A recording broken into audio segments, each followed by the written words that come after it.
I think I already answered that question in Dutch. Okay, so we'll wrap it up.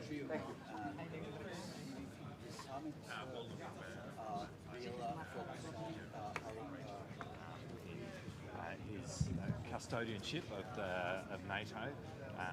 He had big shoes to fill, but I think he's doing a really good job in what is his first year. Thank you.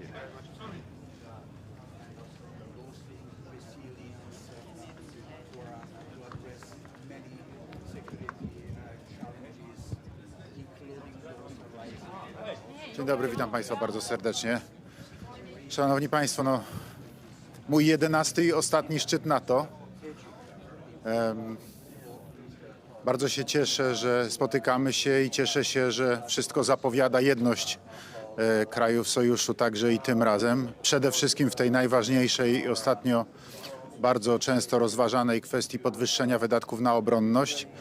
Także mam nadzieję, że podejmiemy tutaj razem decyzję w tej sprawie, jak również i w innych kwestiach, które są dla nas bardzo ważne, jeżeli chodzi o budowanie przede wszystkim bezpieczeństwa wschodniej flanki NATO. Z naszego polskiego punktu widzenia to jest fundamentalnie ważna sprawa. Mówię tutaj o wypełnieniu planów obronnych, którego przyspieszenie jest konieczne. Mówię także o organizacji brygadowych grup bojowych, które także są decyzją jednego ze szczytów NATO, które były wcześniej. Natomiast dzisiaj rzeczywiście najważniejsza jest sprawa wydatków na obronność. To po pierwsze, tak jak mówię, mam nadzieję, że będziemy mieli jedność. Wszystko zapowiada, że tak. Natomiast druga kwestia dla nas bardzo ważna w Polsce to przedłużenie rurociągów prowadzących paliwo, strategicznych rurociągów NATO prowadzących paliwo, które dzisiaj kończą się w Europie Zachodniej. Przedłużenie ich na wschodnią flankę NATO, bo to jest w tej chwili bardzo istotne do tego, żeby rzeczywiście zapewnić obronę. Oczywiście będziemy dyskutowali też o innych kwestiach, będziemy dyskutowali też o rozwoju przemysłów obronnych, co jak Państwo wiecie doskonale jest w tej chwili niezbędne. To pokazała zresztą też i rosyjska agresja na Ukrainę, skala w jakiej potrzebne jest uzbrojenie, a przede wszystkim amunicja. Więc to będą te wszystkie tematy, które dzisiaj będziemy omawiali. No oczywiście na pewno będzie poruszona też kwestia dalszej pomocy dla Ukrainy. No i problem konfliktu bliskowschodniego też pewnie będzie poruszany na tym szczycie, chociaż wcześniej, jak wiadomo, nie był przewidywany w harmonogramie prac. No ale to jest sprawa względnie nowa i pewnie będzie poruszona.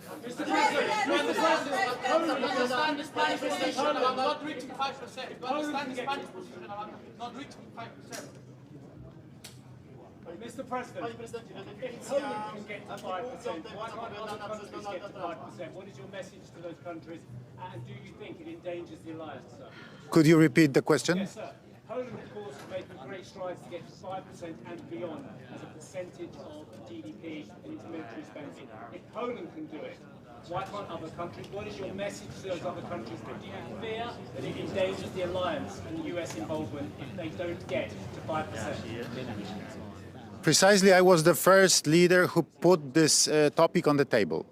That was in March in the White House when I had a meeting with President Joe Biden. And I said to President, we have to increase military spendings in allied countries because it's absolutely necessary. We have to spend as much money for defense as we spent, as NATO countries spent during the Cold War. Because it's necessary. You see the threat of Russian potential aggression. You see the Russian imperialist policy, and this is absolutely necessary. So that was the first moment. Then in April 24, I talked with President Donald Trump in New York, in Trump Tower. The president was a candidate for the election, and I always repeated to him that we should increase the military spendings. And I sent a letter to the Mark Rutte as a new Secretary General of NATO in March this year. Yes, that this topic should be one of the elements of the schedule of this NATO summit. So you see the discussion. Definicję artykułu 5 tutaj na tym szczycie. Czy jest pan prezydent zaniepokojony i jak pan interpretuje i rozumie w dzisiejszych realiach artykuł 5? Szanowni Państwo, dwie są podstawowe zasady w NATO. Jedność, bo ona jest konieczna do tego, żeby podjąć jakąkolwiek decyzję. Jeżeli podejmiemy decyzję o 5%, to nie ma dyskusji pod tytułem, czy ktoś wydaje, czy ktoś nie wydaje. Wszyscy mają obowiązek wydawać. Artykuł 5 jest jasny i wyraźny i oznacza kolektywną obronę. I nie ma tutaj żadnej dyskusji wokół tego artykułu. Do you believe Donald Trump would protect allies if they're attacked by Russia? Because he's refusing to say categorically that he supports us. I'm absolutely sure. I'm absolutely sure. President, today you played an important.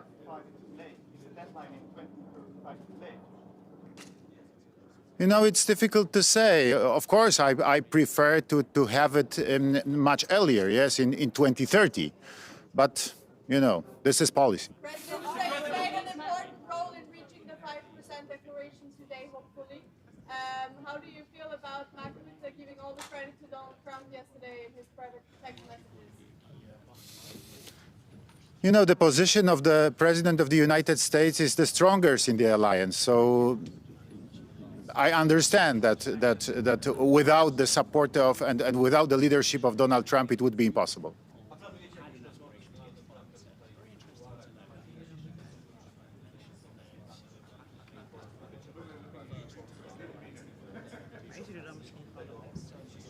Szanowni Państwo, no są, że tak powiem, bardzo różne sytuacje. Były takie szczyty NATO, że mieliśmy z panem prezydentem Trumpem nawet kilkanaście, kilkadziesiąt minut do tego, żeby spokojnie usiąść i porozmawiać.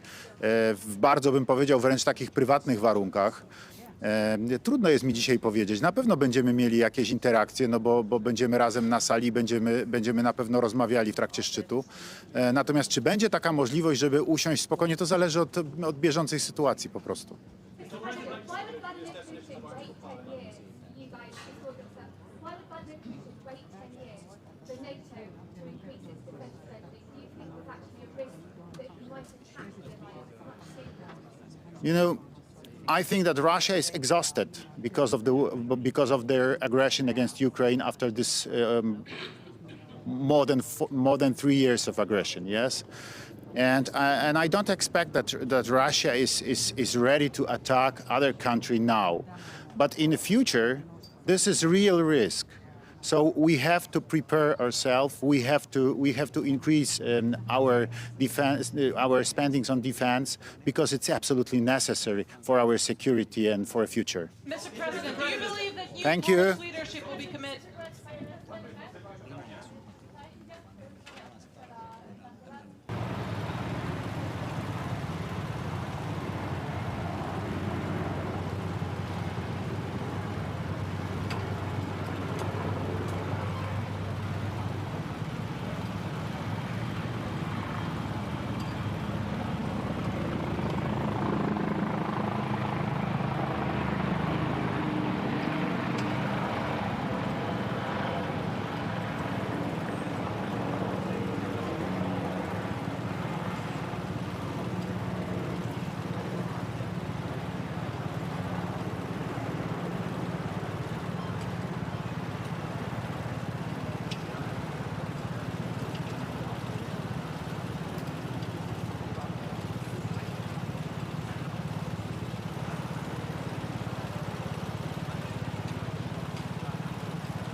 Good morning, Mr. Prime Minister.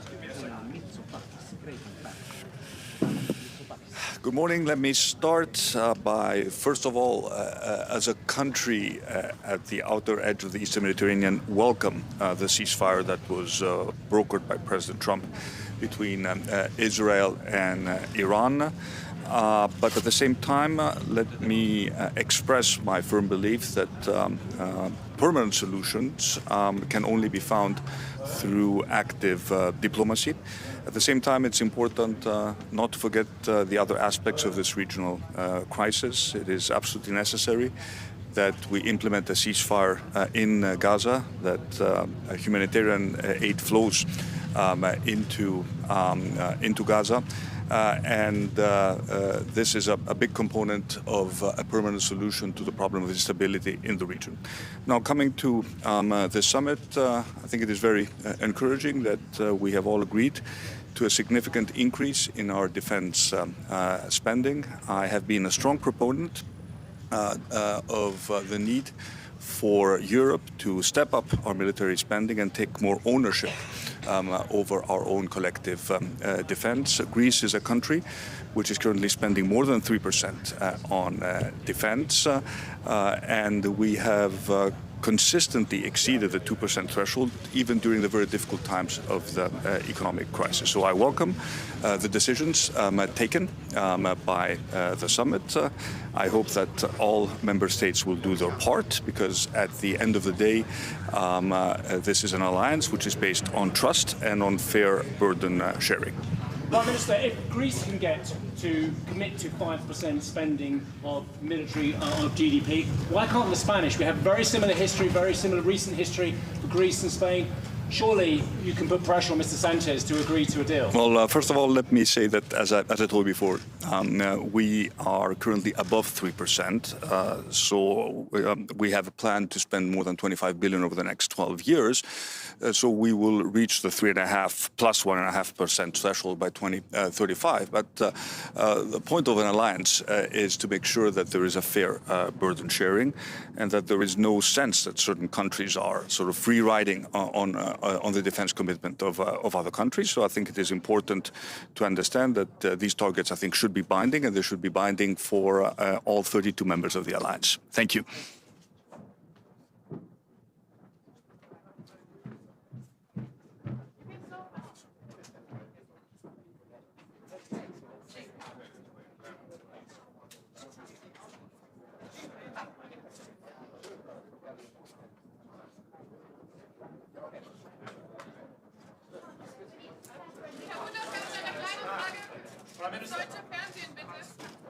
I think you prefer the German Chancellor. Wir sehen einem historischen NATO-Gipfel entgegen. Ich möchte zunächst einmal dem Generalsekretär Mark Rutte herzlich Dank sagen für die Vorbereitung, die sehr gute Vorbereitung dieses NATO-Gipfels. Wir hatten gestern Abend bereits Gelegenheit, mit den Staats- und Regierungschefs zu einem Abendessen zusammenzukommen und über verschiedene Themen miteinander zu sprechen. Ich gehe davon aus, dass wir heute eine gemeinsame Entscheidung treffen, die NATO in Zukunft mit wesentlich besseren Mitteln auszustatten, Wir werden einen Beschluss fassen, dass die NATO in Zukunft 3,5% und 1,5% zusätzlich für die Infrastruktur zur Verfügung stellt für unsere Streitkräfte. Dies alles wird in großer Übereinstimmung stattfinden, weil wir übereinstimmend feststellen, dass sich die Bedrohungslage geändert hat. Und die Bedrohung heißt insbesondere Russland. Russland bedroht nicht nur die Ukraine, Russland bedroht den gesamten Frieden, die gesamte politische Ordnung unseres Kontinents.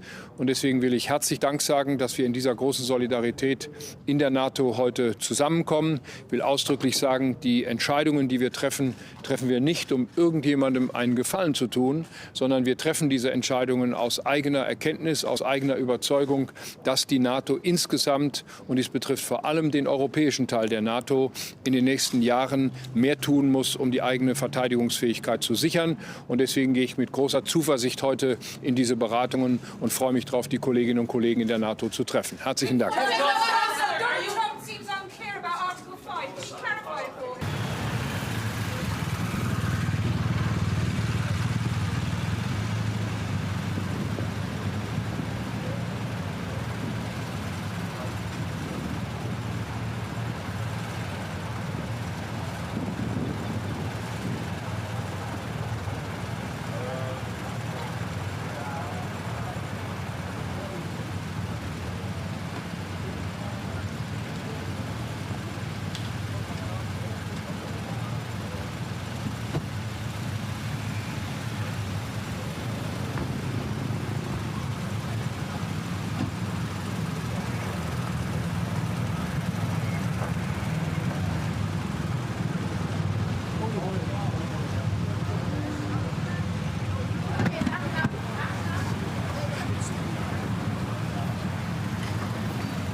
Good morning, everybody. You know, NATO was founded some 75 years ago to defend international law, human rights, the rule of law, and I think this is more important than ever today at a time where we are living in, where we are seeing fundamental geopolitical changes. And in this context, it is quite impressive to see this unity among the 32 members of NATO.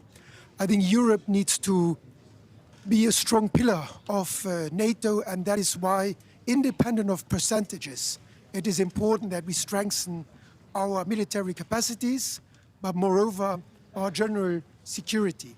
That goes cybersecurity, our competence to manage space, satellites, and indeed my country, Luxembourg, has some know-how in that area. So we need to put everything together so that tomorrow NATO will be a strong defense alliance, make sure that we can protect the way of life of our citizens, and to do that together with the United States is of course an asset, because there are many around us who do not like the way of life we have. So I'm happy to be here and to support this common effort for more security. How truly committed is Donald Trump to NATO, you think? The fact that the President of the United States is here today is a strong commitment, I think, to NATO. But he keeps threatening to pull out from his NATO obligations. I'm here to listen to the President of the United States and to all of the other colleagues. Being together is already something important that we witness here today.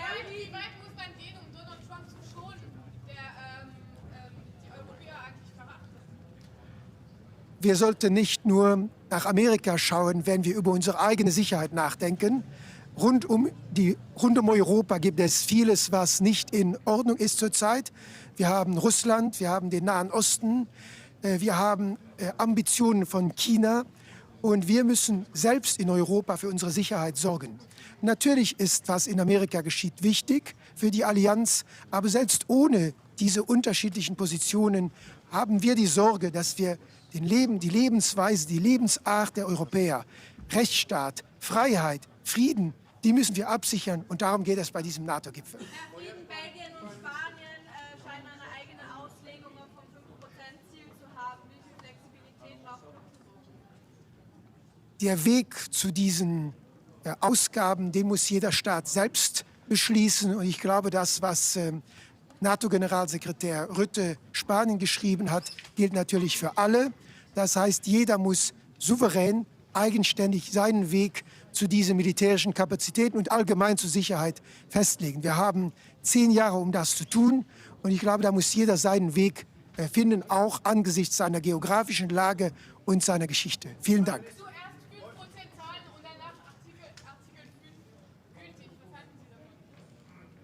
Artikel 5 ist ein Grundelement der NATO-Charta seit 1949. Das ist die Ursache, weshalb, glaube ich, viele von uns in NATO-Mitglied sind. Auch mein Land als Gründungsmitglied der NATO. Wir werden geschützt auch von den anderen. Und deshalb ist jeder, der hier etwas dazu beiträgt, ist auch ein Garant für die Freiheit und den Frieden anderer Staaten. Und deshalb gilt Artikel 5, auch Artikel 3. Wir müssen alle etwas dazu beitragen, um Sicherheit, Frieden und Freiheit zu garantieren. Vielen Dank. Prime Minister, Luxembourg's been getting a free pass as well, hasn't it? It hasn't even got to 2% of spending yet, like the Spanish as well. Why hasn't Luxembourg got to 2% spending? And what are the hopes to get to 3.5%, sir? My government has decided to, like some others, to spend 2% by the end of this year. So we are in line with many others. And our goal is to continue to increase our collective effort in the years to come. Thank you. Are you worried about Donald Trump's kind of predictable interpretation of Article 5? Is it valid for the USA? So, I would like to say that after the yesterday...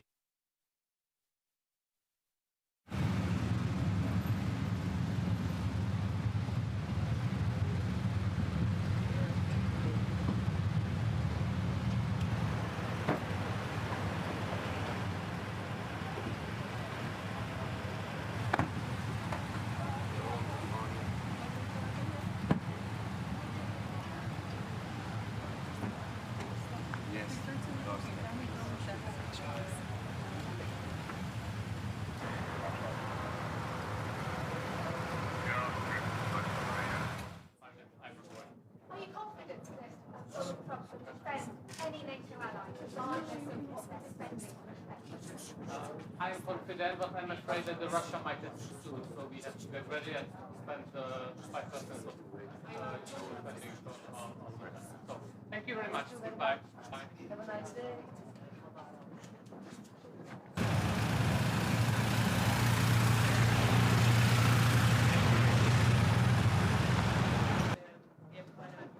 Estar com isso ontem, Marco Rutte, bom dia, na mensagem que trocou com Donald Trump, tornou pública nas redes sociais.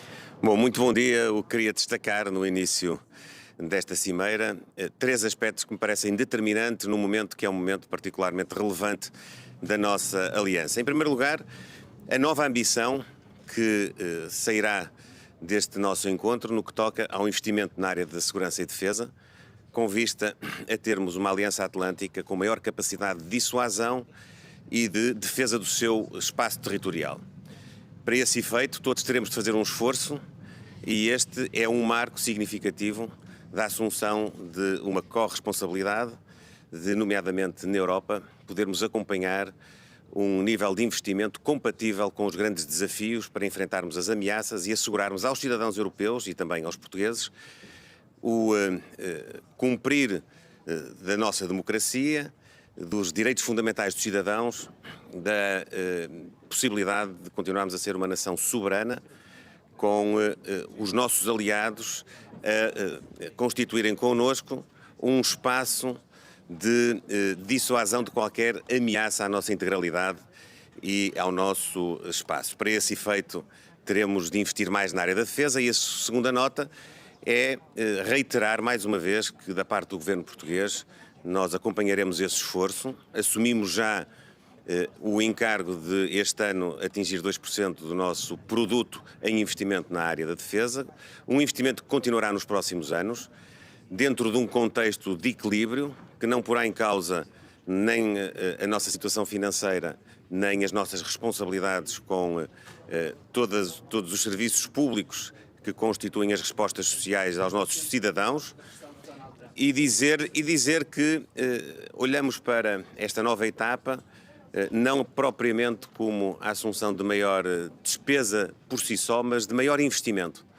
Nós não queremos apenas gastar mais dinheiro, nós queremos investir mais na nossa indústria, investir mais na nossa capacidade, poder dinamizar a nossa economia, poder aproveitar os nossos recursos humanos que, do ponto de vista tecnológico, estão num estádio de vanguarda, podermos criar novas oportunidades de emprego e temos a repercussão económica deste investimento. E, em terceiro lugar, também destacar que, mais uma vez, creio que na Aliança Atlântica ficará muito claro o apoio à Ucrânia na procura de uma paz justa e duradoura, uma paz com a Ucrânia e uma paz com a Europa também.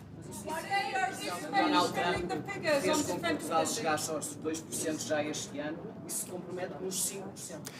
Não, nós temos uma perspectiva de poder ter um investimento nos próximos 10 anos que estimamos possa gerar um consenso agora na Cimeira, não quero já antecipar as conclusões, de se poder atingir 3,5% do produto, mas aquilo que é importante para nós salvaguardar é que nós faremos isto com equilíbrio, de forma progressiva, conciliando todas as nossas responsabilidades, nomeadamente a estabilidade financeira e, por via dela, também a responsabilidade que temos de assegurar às portuguesas e aos portugueses todas as respostas sociais e, portanto, não prejudicar nenhum dos nossos eixos de política pública com o reforço deste investimento. Portugal está preparado para pagar à grande, como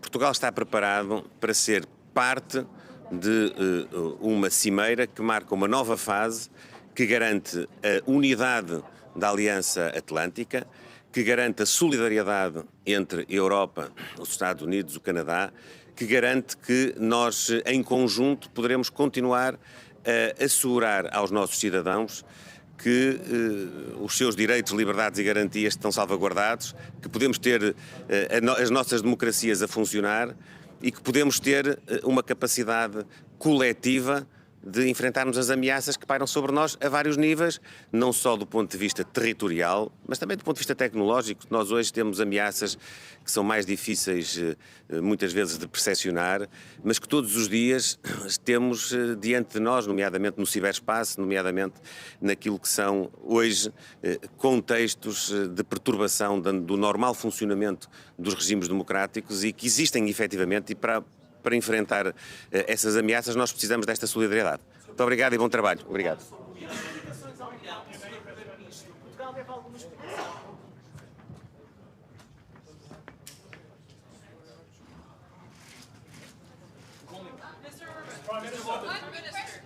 How are you? Very well, how are you, sir? Good to see you. Mr. Prime Minister. You are the Hungarians over there, okay. Mr. Prime Minister. Yeah. Are we moving to 5% from Hungary's point of view? If so, is this of a level to deter Russian aggression?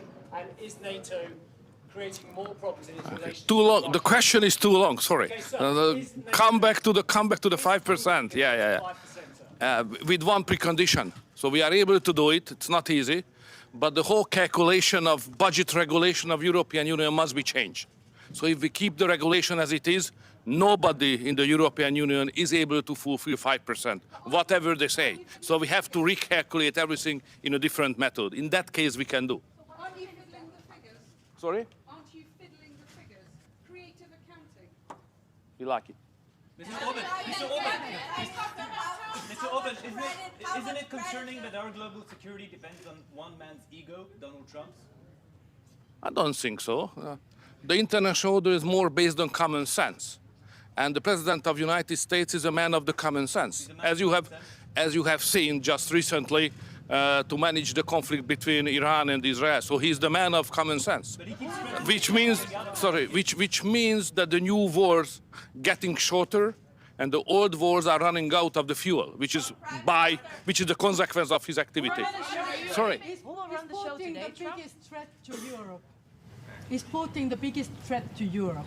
Biggest threat to Europe? Losing the competitiveness. That's the real threat, not the real threat is not security-wise, it's economic and losing our competitiveness on the global trade. That's our problem. Do you expect that Russia will be mentioned? Donald Trump's leadership towards NATO. Sorry? What do you think of Donald Trump's leadership? Welcome back. Do you think he deserves as much credit as Mark Rutte gave him in his private text messages yesterday? Styles are different in many countries. Mr. Prime Minister, do you expect Russia to be mentioned? Sorry. Do you expect that Russia will be mentioned as a threat or an adversary in a final stated after the summit? It's always mentioned like that. Do you support it? You know, I think Russia is not strong enough to represent a real threat to us. We are far stronger.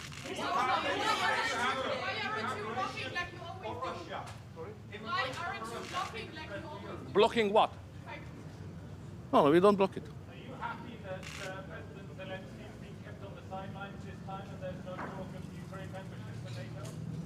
You know, NATO has no business in Ukraine. Ukraine is not member of NATO, neither Russia. And my job is to keep it as it is. Thank you very much.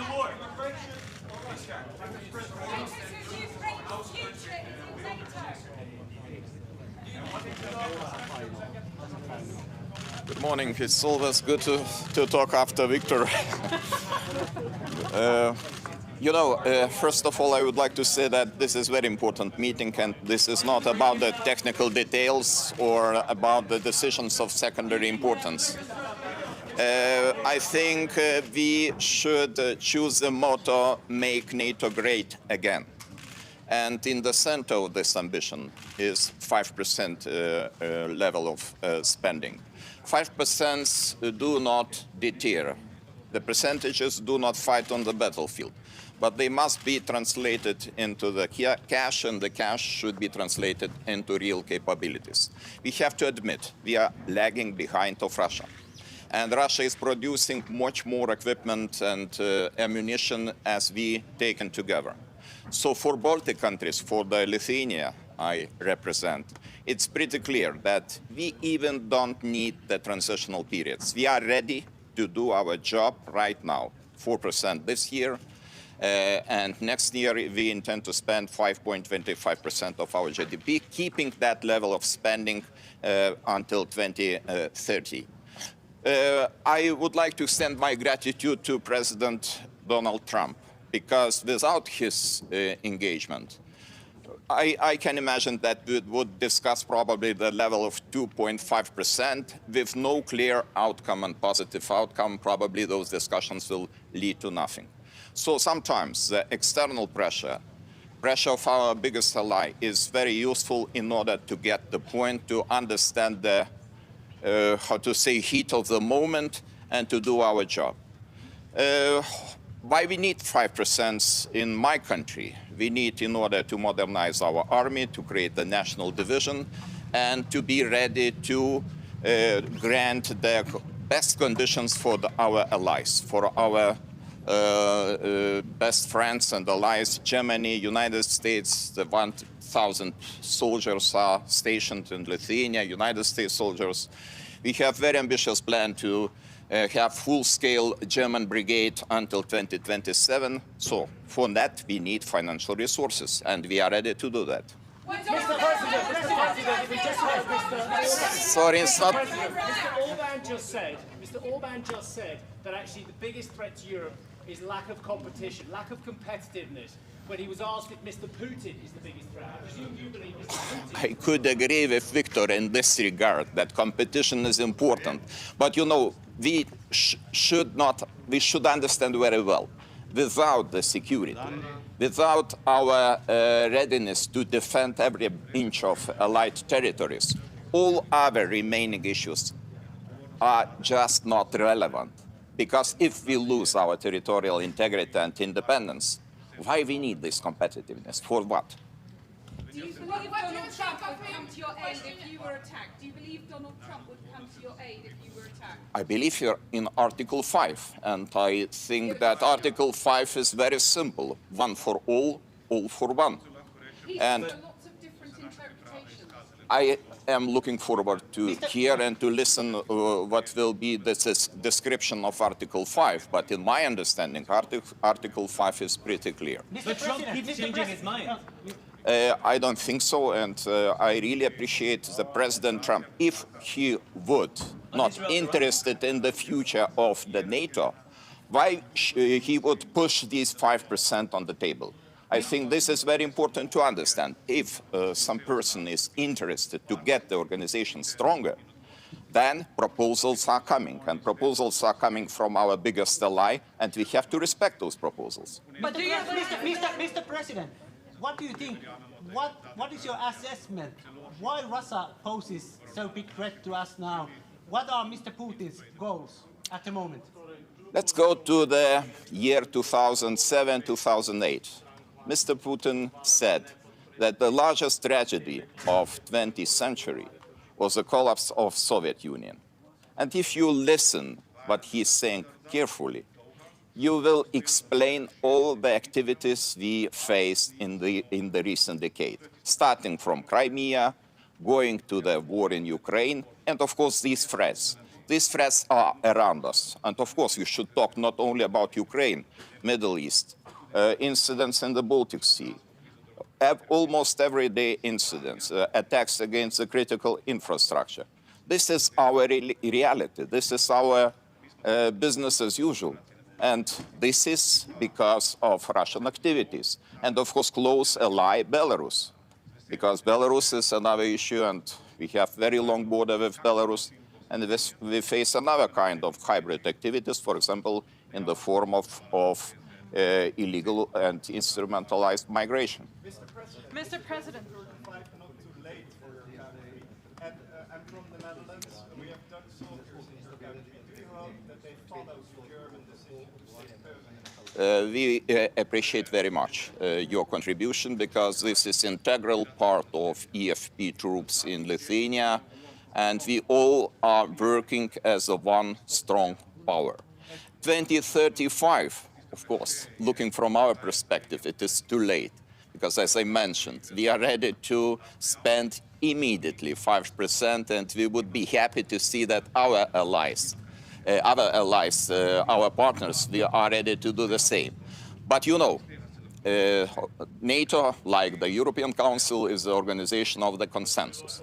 If they reach the consensus, and the consensus is 2035, let's be like that. And I hope that we will increase the financing every year, consequently, in order to reach this target. Mr. President, given that everyone seems to be...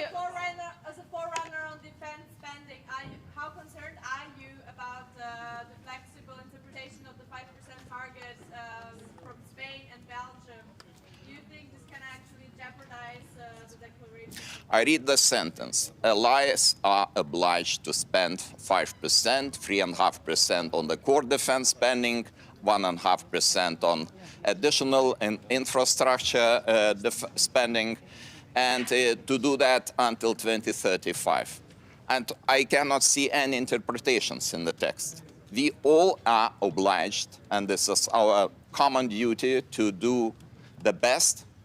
We should just make organization capable to withstand the pressure, not necessarily only the pressure of Russian Federation, but also the pressure of some other hostile nations. So this is our task. Everyone seems to be having a different interpretation of what Donald Trump meant about Article 5. Do you believe that allies should have this conversation today at the table? I don't know if there will be some conversation. It would be very useful, because it would be pretty clear what is Article 5.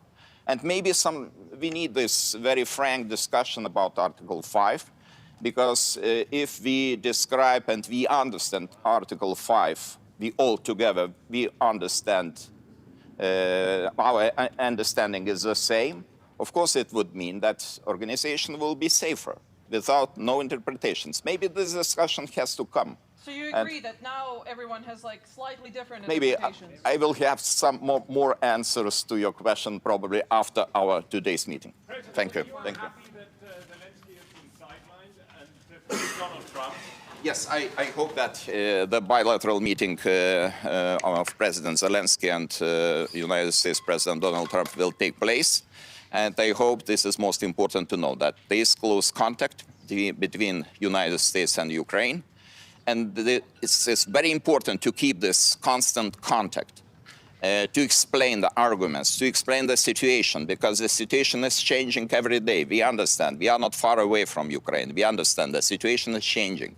Not necessarily to the positive side, because Russia is trying to do to push the territories to go deeper into the territory of Ukraine, and probably this is a calculation of Vladimir Putin, just to imitate the negotiations, and meanwhile to attack, to occupy even larger territories of Ukraine, and maybe then somewhen sit at the table and to start peace negotiations. But I think this is not a very fair approach, and we have to resist it. Thank you.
morning. Good morning, Mr. President.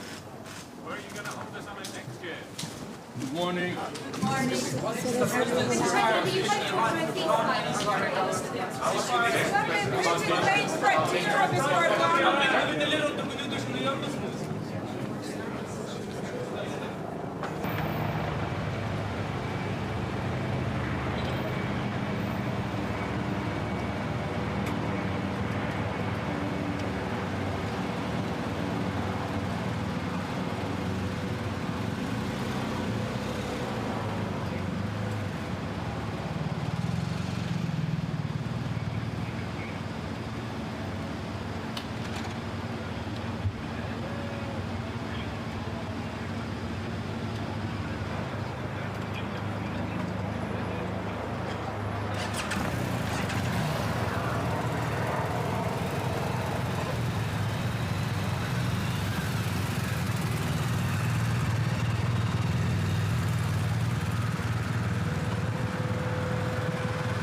To the threshold.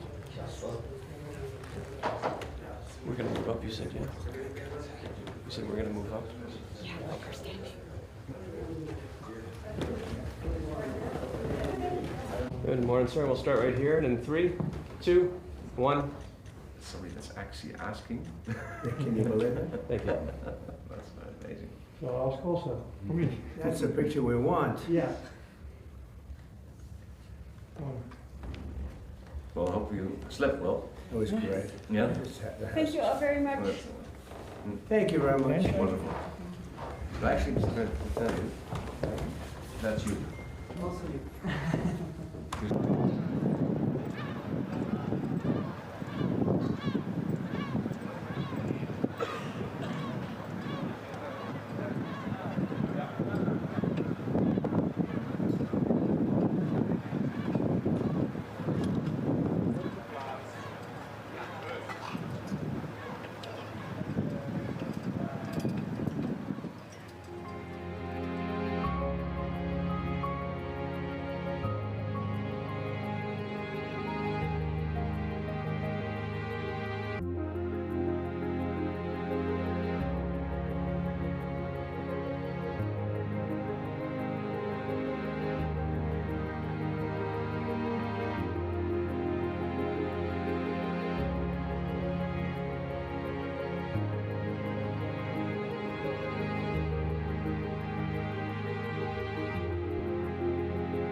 Ladies and gentlemen, His Excellency Mr. Mark Rutte, Secretary General of the North Atlantic Treaty Organization, and His Excellency Mr. Dick Schoof, Prime Minister of the Kingdom of the Netherlands. I think this is okay.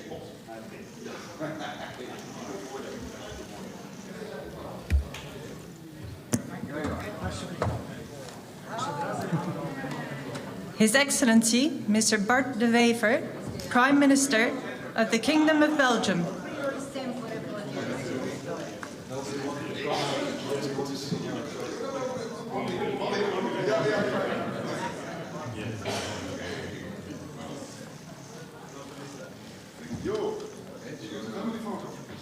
His Excellency Mr. Rosen Jeljaskov, Prime Minister of the Republic of Bulgaria.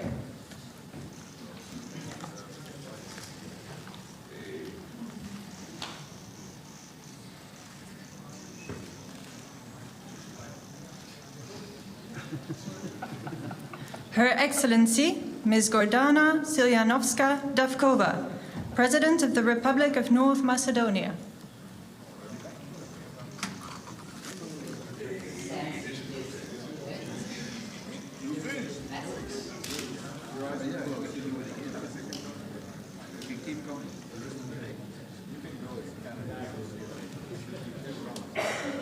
Her Excellency Ms. Kristrún Frostadóttir, Prime Minister of the Republic of Iceland.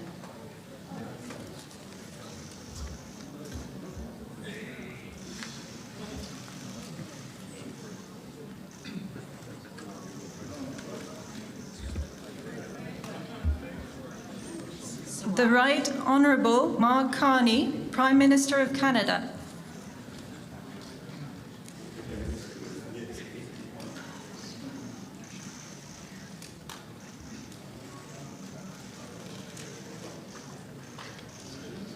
His Excellency Mr. Kristen Michal, Prime Minister of the Republic of Estonia.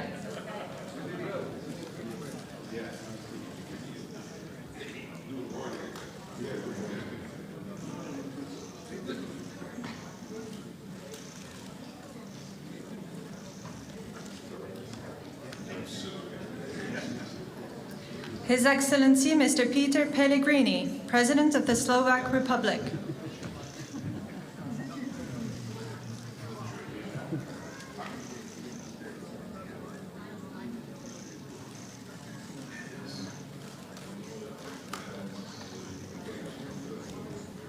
His Excellency Mr. Pedro Sanchez, President of the Government of the Kingdom of Spain.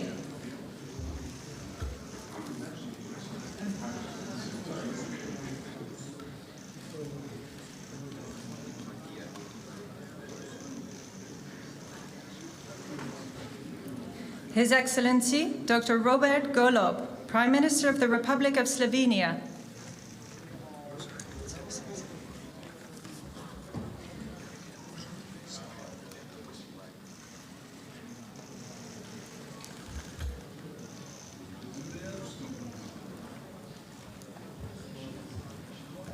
His Excellency Mr. Jonas Gahr Støre, Prime Minister of the Kingdom of Norway.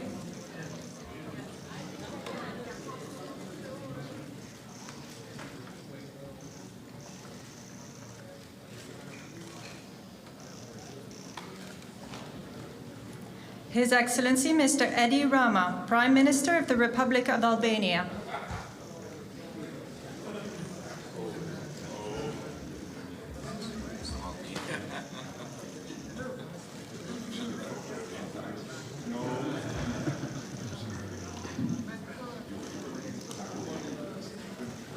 His Excellency Mr. Gitanas Nausėda, President of the Republic of Lithuania.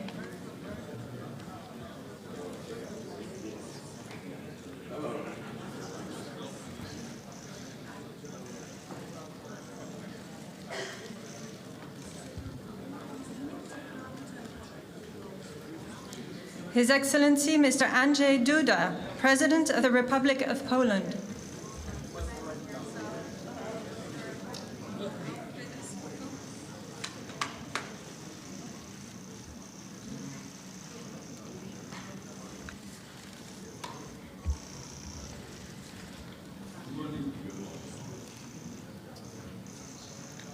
His Excellency Mr. Recep Tayyip Erdogan, President of the Republic of Turkey.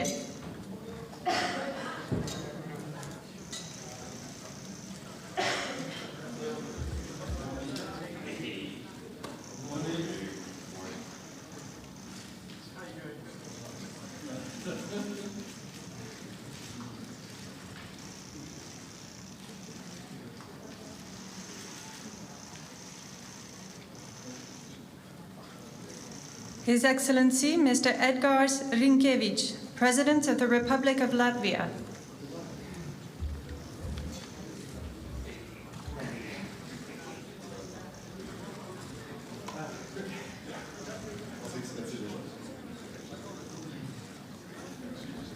Son Excellence Monsieur Luc Frieden, Premier ministre du Grand-Duché de Luxembourg.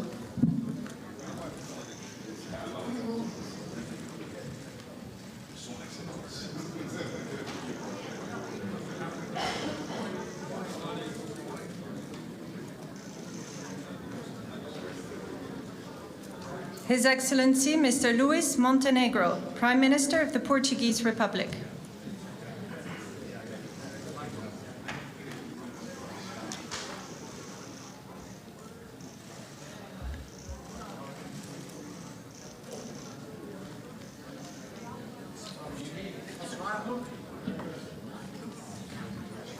His Excellency Mr. Ulf Kristersson, Prime Minister of the Kingdom of Sweden.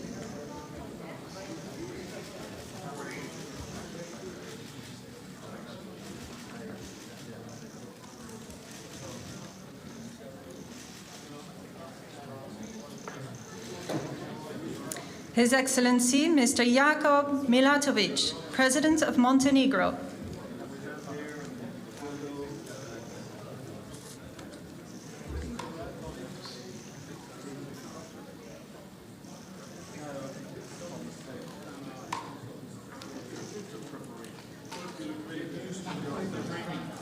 His Excellency Mr. Peter Pavel, President of the Czech Republic.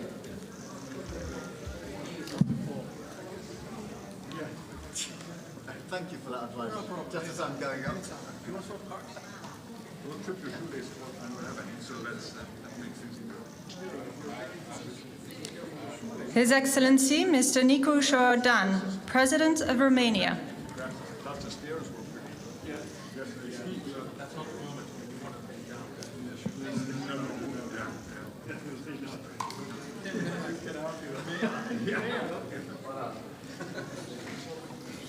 The Right Honourable Keir Starmer, Prime Minister of the United Kingdom of Great Britain and Northern Ireland.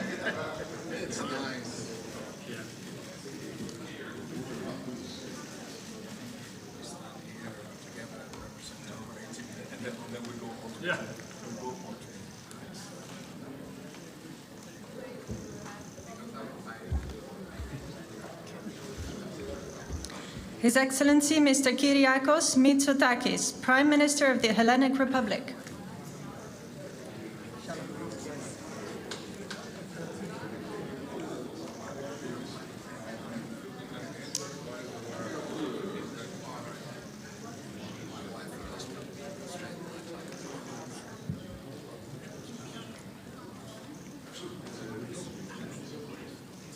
His Excellency Mr. Alexander Stubb, President of the Republic of Finland.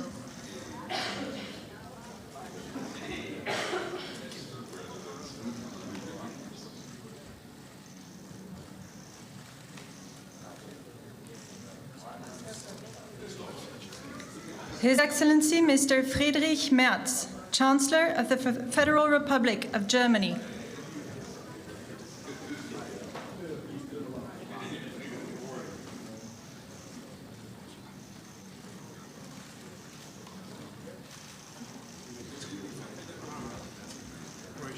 Her Excellency, Ms. Mette Frederiksen, Prime Minister of the Kingdom of Denmark.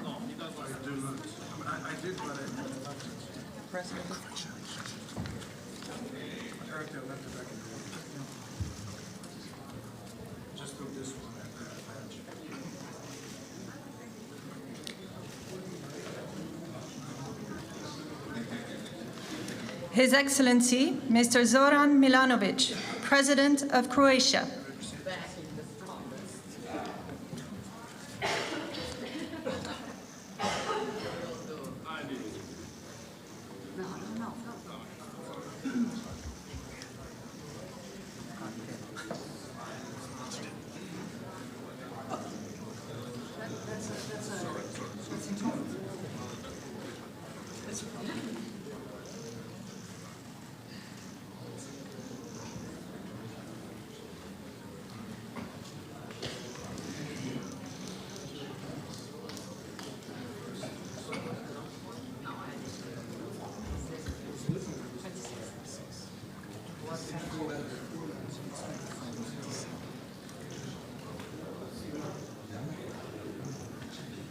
His Excellency Mr. Viktor Orbán, Prime Minister of Hungary.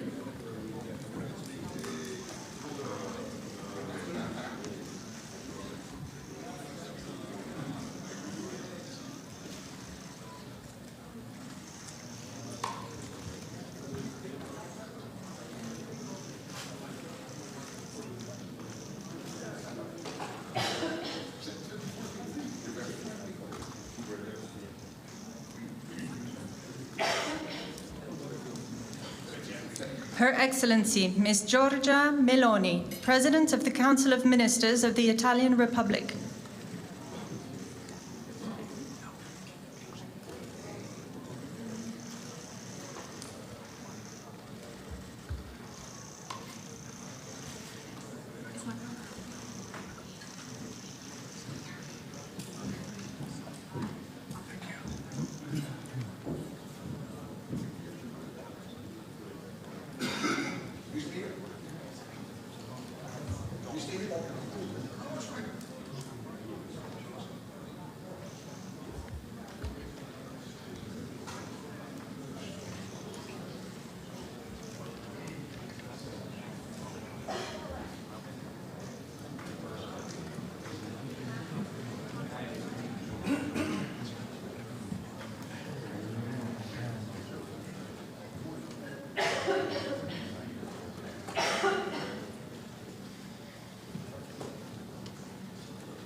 Son Excellence, Monsieur Emmanuel Macron, Président de la République française.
The Honorable Donald Trump, President of the United States of America.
Please tell me if you got a screenshot.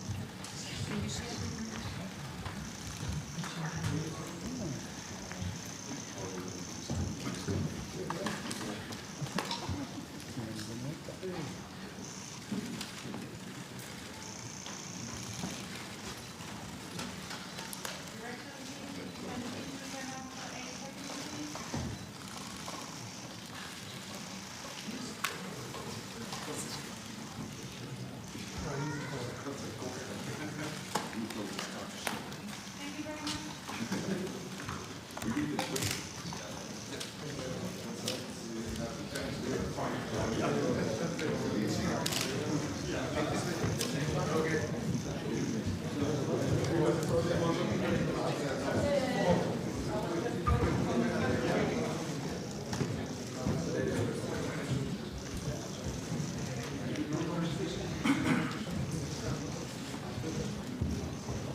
daar wel.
The Netherlands, a small country shaped by water and by the people who refuse to give in to it.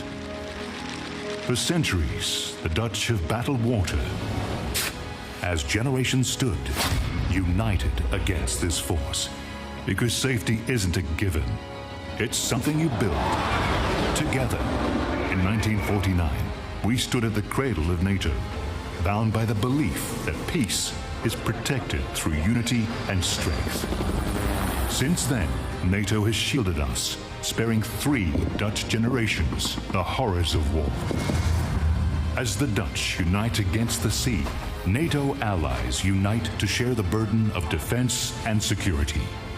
With deeper commitments and collaboration, we stand even stronger. Backed by partners around the world, 32 nations stand as one. We stand firm against our foes, on land, at sea, in the skies, in space, and cyberspace. Peace is our purpose, deterrence our shield, readiness our promise. NATO is not just about nations, it's about people, leaders, soldiers, citizens, each playing their part to protect the life we built for ourselves and future generations. NATO, security through strength.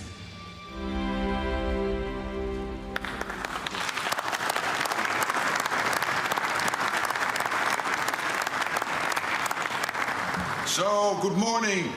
Good morning to you all, and welcome to this leaders session of the North Atlantic Council. We meet at a dangerous moment for our 1 billion citizens. Russia's war against Ukraine rages on. An assertive grouping of adversaries seeks to divide and challenge us.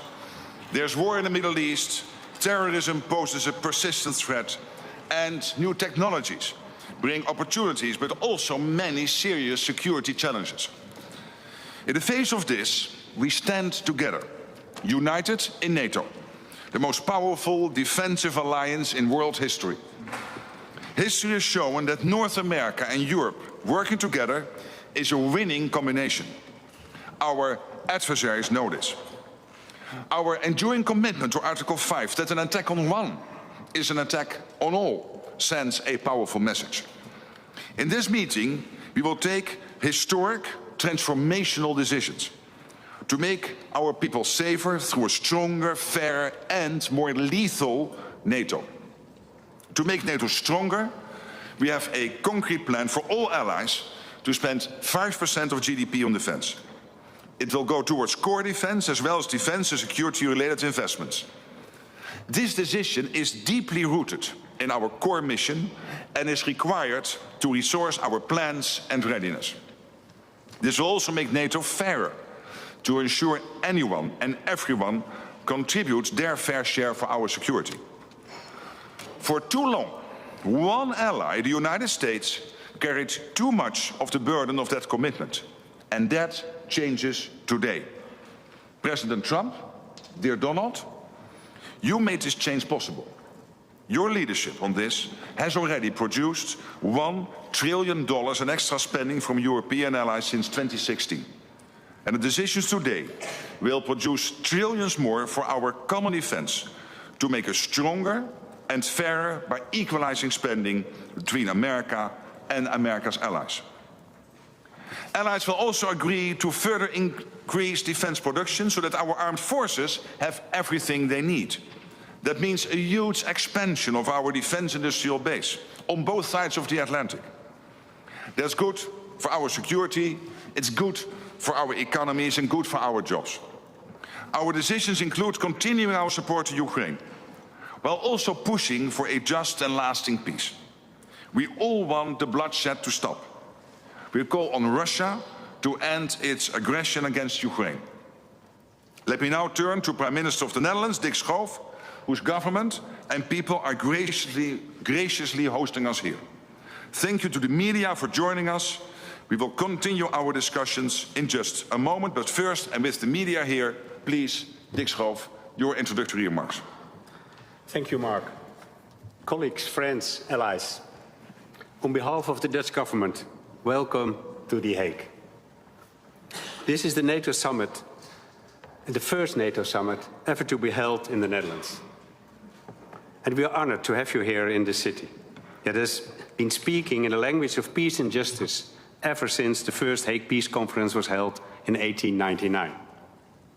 I'm convinced that after today, The Hague will also be known as a city of collective purpose, unity and resolve. After all, we are about to write history. We are about to make decisions leading to an unprecedented increase in our collective defense spending and a new financial balance in our alliance. Both are urgent, both are necessary, and both will help make our transatlantic bond even stronger. So we can do justice to our founding principles of democracy, liberty and the rule of law, as laid down in the Washington Treaty. The last NATO event held in The Hague was a foreign minister meeting in 1989, just as Iron Curtain was beginning to break apart on the eve of the Cold War's end. And for a period, we hoped and believed that relations with Russia would continue to thaw. But the end of history turned out to be an illusion. An illusion that was shattered for good when Russia brutally invaded Ukraine. So today, there is a renewed awareness in our ranks that peace cannot be taken for granted, that it must be protected constantly and with conviction. And yes, peace comes at a cost. We must act on this swiftly and decisively. So let's stand united and embrace the The Hague Defence Investment Plan.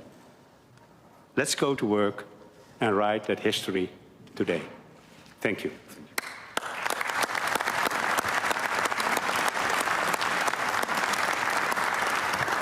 So thank you for the media for joining us, but in the spirit of democracy, I have to ask you to leave the room now. Thank you.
Ja, 5% van ons bbp uitgeven aan defensie, dat is nu niet echt iets waar je vrolijk. Good morning to everyone.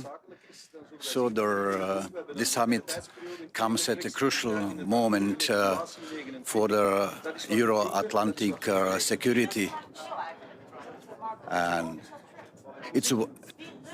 it's vital for the allies to show strength and unity, and the NATO remains the strongest alliance in the world. We will reaffirm our commitment to collective defense, and it's as outlined in Article 5. Our security and the threats are growing. They're really serious. First of all, from Russia's aggression war in Ukraine to daily and cyber hybrid threats and cyber attacks.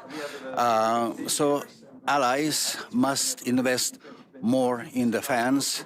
First of all, their increased budgets to adopt new technologies and expand military production.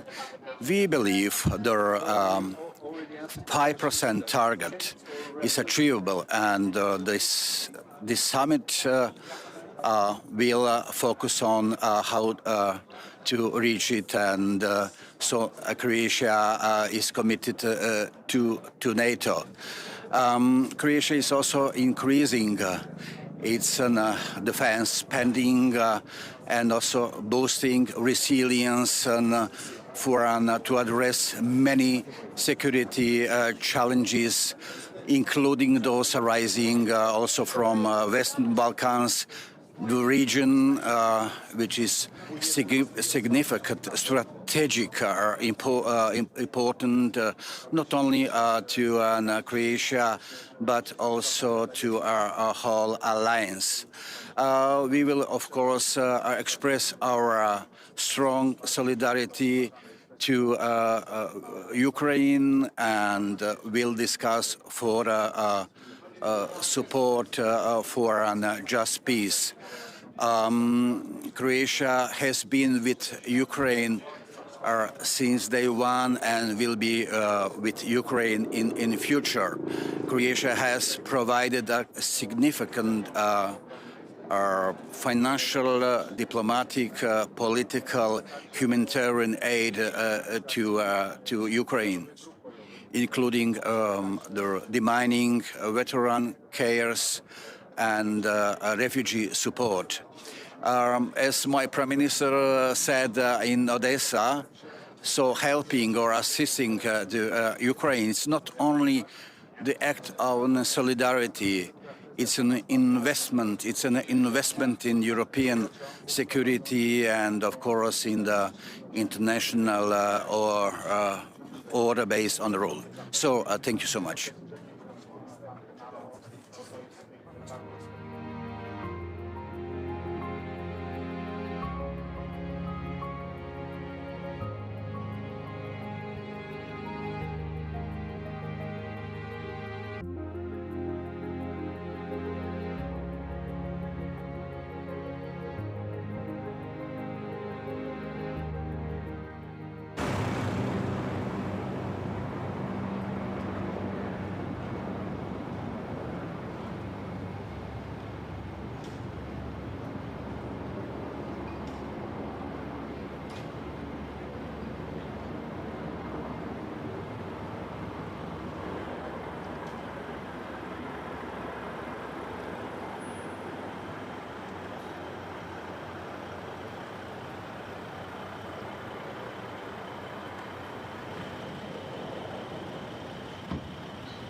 reflections say that after the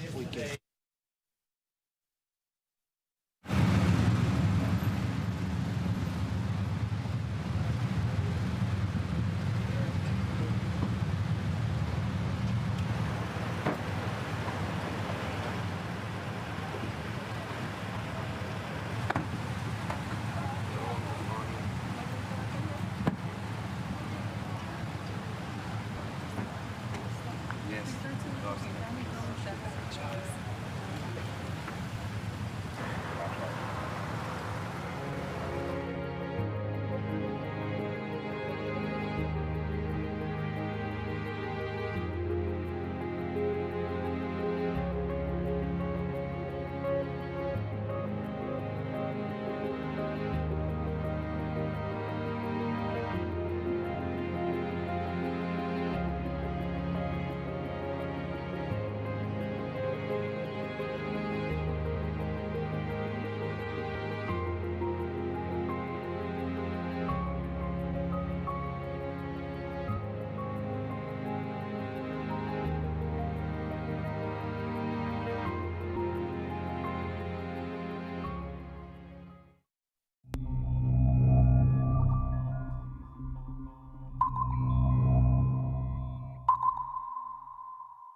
The Netherlands, a small country shaped by water and by the people who refuse to give in to it.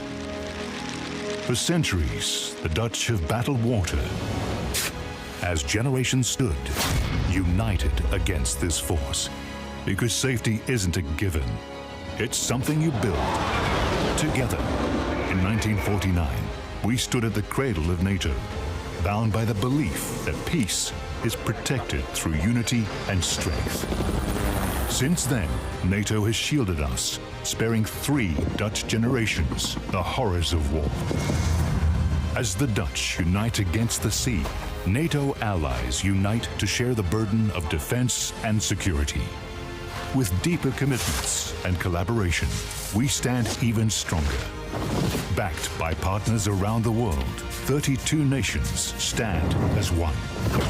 We stand firm against our foes, on land, at sea, in the skies, in space, and cyberspace. Peace is our purpose, deterrence our shield, readiness our promise. NATO is not just about nations, it's about people, leaders, soldiers, citizens, each playing their part to protect the life we've built for ourselves and future generations. NATO, security through strength.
Can you please tell me if you got a good shot?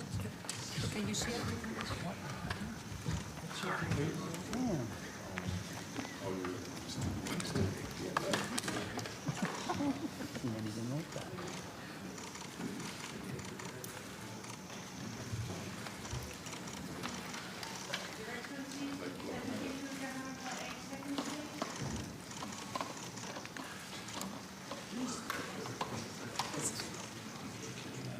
I need to call it.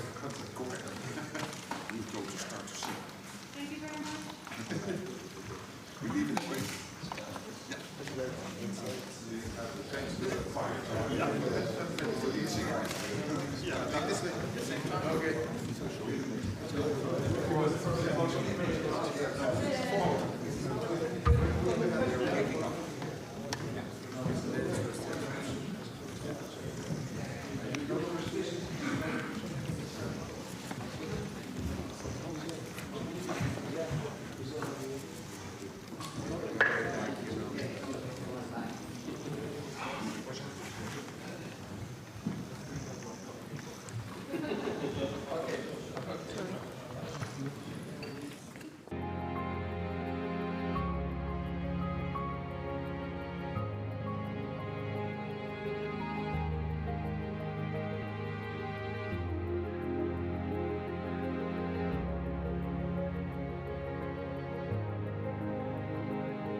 great weekend.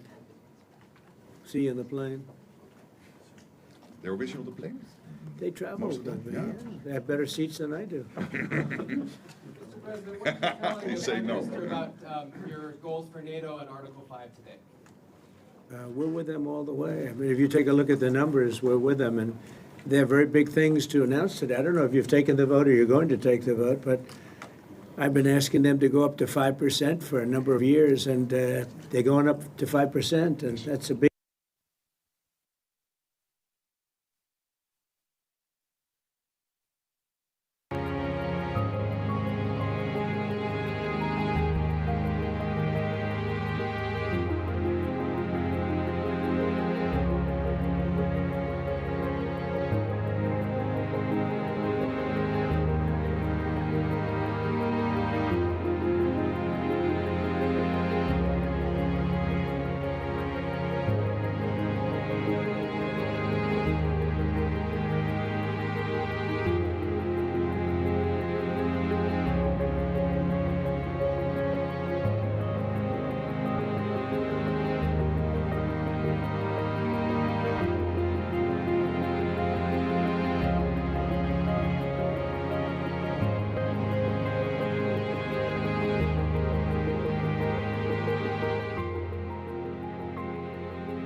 Got it.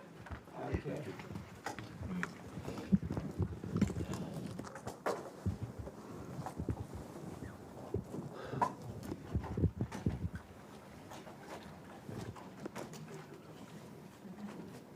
Hello, fellas. Had a big weekend. Sir. Great weekend. See you in the plane. They were with you on the plane? They travel Most of with them, me. yeah. They have better seats than I do. You say no. About your goals for NATO and Article 5 today. We're with them all the way. I mean, if you take a look at the numbers, we're with them, and they have very big things to announce today. I don't know if you've taken the vote or you're going to take the vote, but I've been asking them to go up to 5% for a number of years, and they're going up to 5%, and that's a big, from 2%. And a lot of people didn't even pay the 2%. So I think it's going to be very big news. NATO is going to become very strong with us, and I appreciate doing it. Perhaps you want to talk Yeah, about it. absolutely. Let me first, before we go to the spending, I just want to recognize your decisive action on Iran. Thank you. You are a man of strength, but you're also a man of peace. And the fact that you are now also successful in getting this ceasefire done between Israel and Iran, I really want to commend you for that. Thank you. And I think this is important for the whole world. Then on spending, it's absolutely true. I want to state here, without President Trump, this would not have happened. In 3 stages. When you became president in 2016, 2017, you forced Europeans and Canadians to pay more. At this moment, the result of that phase is 1 trillion extra aggregate defense spending by the Canadians and the Europeans. Then came phase 2, when you became president in January last year.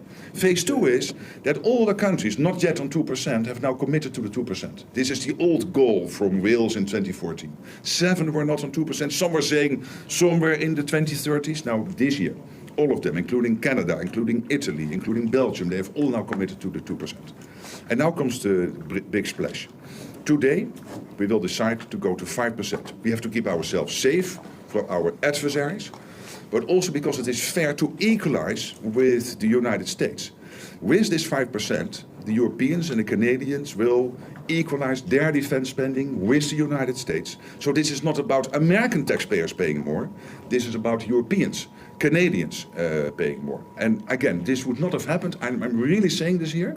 And some people might criticize me, but then when I speak with them, they all say, yes, you're right. This would not have happened if you would not have been elected in 2016 and re-elected last year and back into office in January. So I want to thank you. Well, thank you very much. It's a great victory for everybody, I think, and we will be equalized very shortly, and that's the way it has to be. And it's going to be a lot of money too, a lot of defense. Trillions extra. Yeah, and we have a great relationship, and we've had a great relationship from the beginning. Highly respected man, and yeah, we appreciate you being here too, everybody. We really do. We have a tremendous group of people on my left and a tremendous group of people on my right. They might be even better than my people. I don't know. Let's have a fight. Let's figure it out. Anyway, but we appreciate it, and we've had a tremendous relationship, Mark and I, and we've really worked on this subject for a long time. Yeah. When Biden was here, it just died. It just died like everything else died. And now it's, you're going to take, I guess, a vote today, right? Absolutely. Today we will decide unanimously to do this. That's my absolute conviction. So we can't talk about it until the vote's taken, because sometimes, you know, strange things happen. But I think you're going to I'm not too worried. I think you're going to do very well. Everyone's very happy about it. Go ahead, yes. Mr. President, how is the Iran-Israel ceasefire going, in your opinion? I think very good.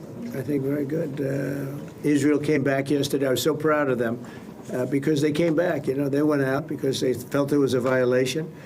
And technically they were right, but it just wouldn't have worked out very well. And they brought the planes back. They had gone on to another journey because there was a little bit of a violation. And I said, you got to get them back. And they came back, and it was a great thing. And it's going very well. Mr. President, what is your response to the foreign minister saying he still wants to enrich nuclear? Hello, Katie. She's so great, this one. Any question she asks, I'll answer. Well, maybe I better not say that. What was your question? What is your response to the Iranian foreign minister continuing to say Iran will enrich uranium and pursue nuclear weapons? Well, I don't know if they've said that, but I'll tell you, the last thing they want to do is enrich anything right now. They want to recover. And we won't let that happen, number one. Militarily, we won't. I think we'll end up having somewhat of a relationship with Iran. I see it. Look, I've had a relationship over the last 4 days. They agreed to the ceasefire. And it was a very equal agreement. They both said, that's enough. They both said it. But no, they won't do that. The last thing they want to do, Katie, is enrich. They're not looking to, they're not, can you imagine after all of that, they're going to say, oh, let's go and do a bomb. You know, there could be a day in the future, and then somebody else taking our place will be saying, don't do it. And maybe they won't do it as well, I don't know. But they're not going to have a bomb, and they're not going to enrich. And we believe all of the stuff is down there. We don't think they had nearly the time, because to get that out is a very difficult thing. It's not like moving a package or taking this carpet up and moving it. It's very difficult and very dangerous to do. We believe it's all down there. We had a tremendous victory, a tremendous hit, and because of that, I don't think they would have been down there, because they knew we were coming. When they know we're coming, they're not going to be down in that 30 stories underground. So no, I think it was just a tremendous victory for everybody, including Iran. Look, they've got a country, and they've got oil, and they're very smart people, and they can come back. Israel got hit very hard, especially the last couple of days. Israel was hit really hard. Those ballistic missiles, boy, they took out a lot of buildings. And they've been great. Bibi Netanyahu should be very proud of himself. And they've really been great. But they're not going to be building bombs for a long time. Mr. President, what's your reaction to the intelligence reports saying that the Iranian nuclear sites were only partially devastated, not entirely? Yeah, well, they said it was actually, the report said it could have been they don't know. I mean, they did a report. I could have Pete talk to it because his department did the report. They really don't know. I think Israel's going to be telling us very soon, because Bibi is going to have people involved in that whole situation.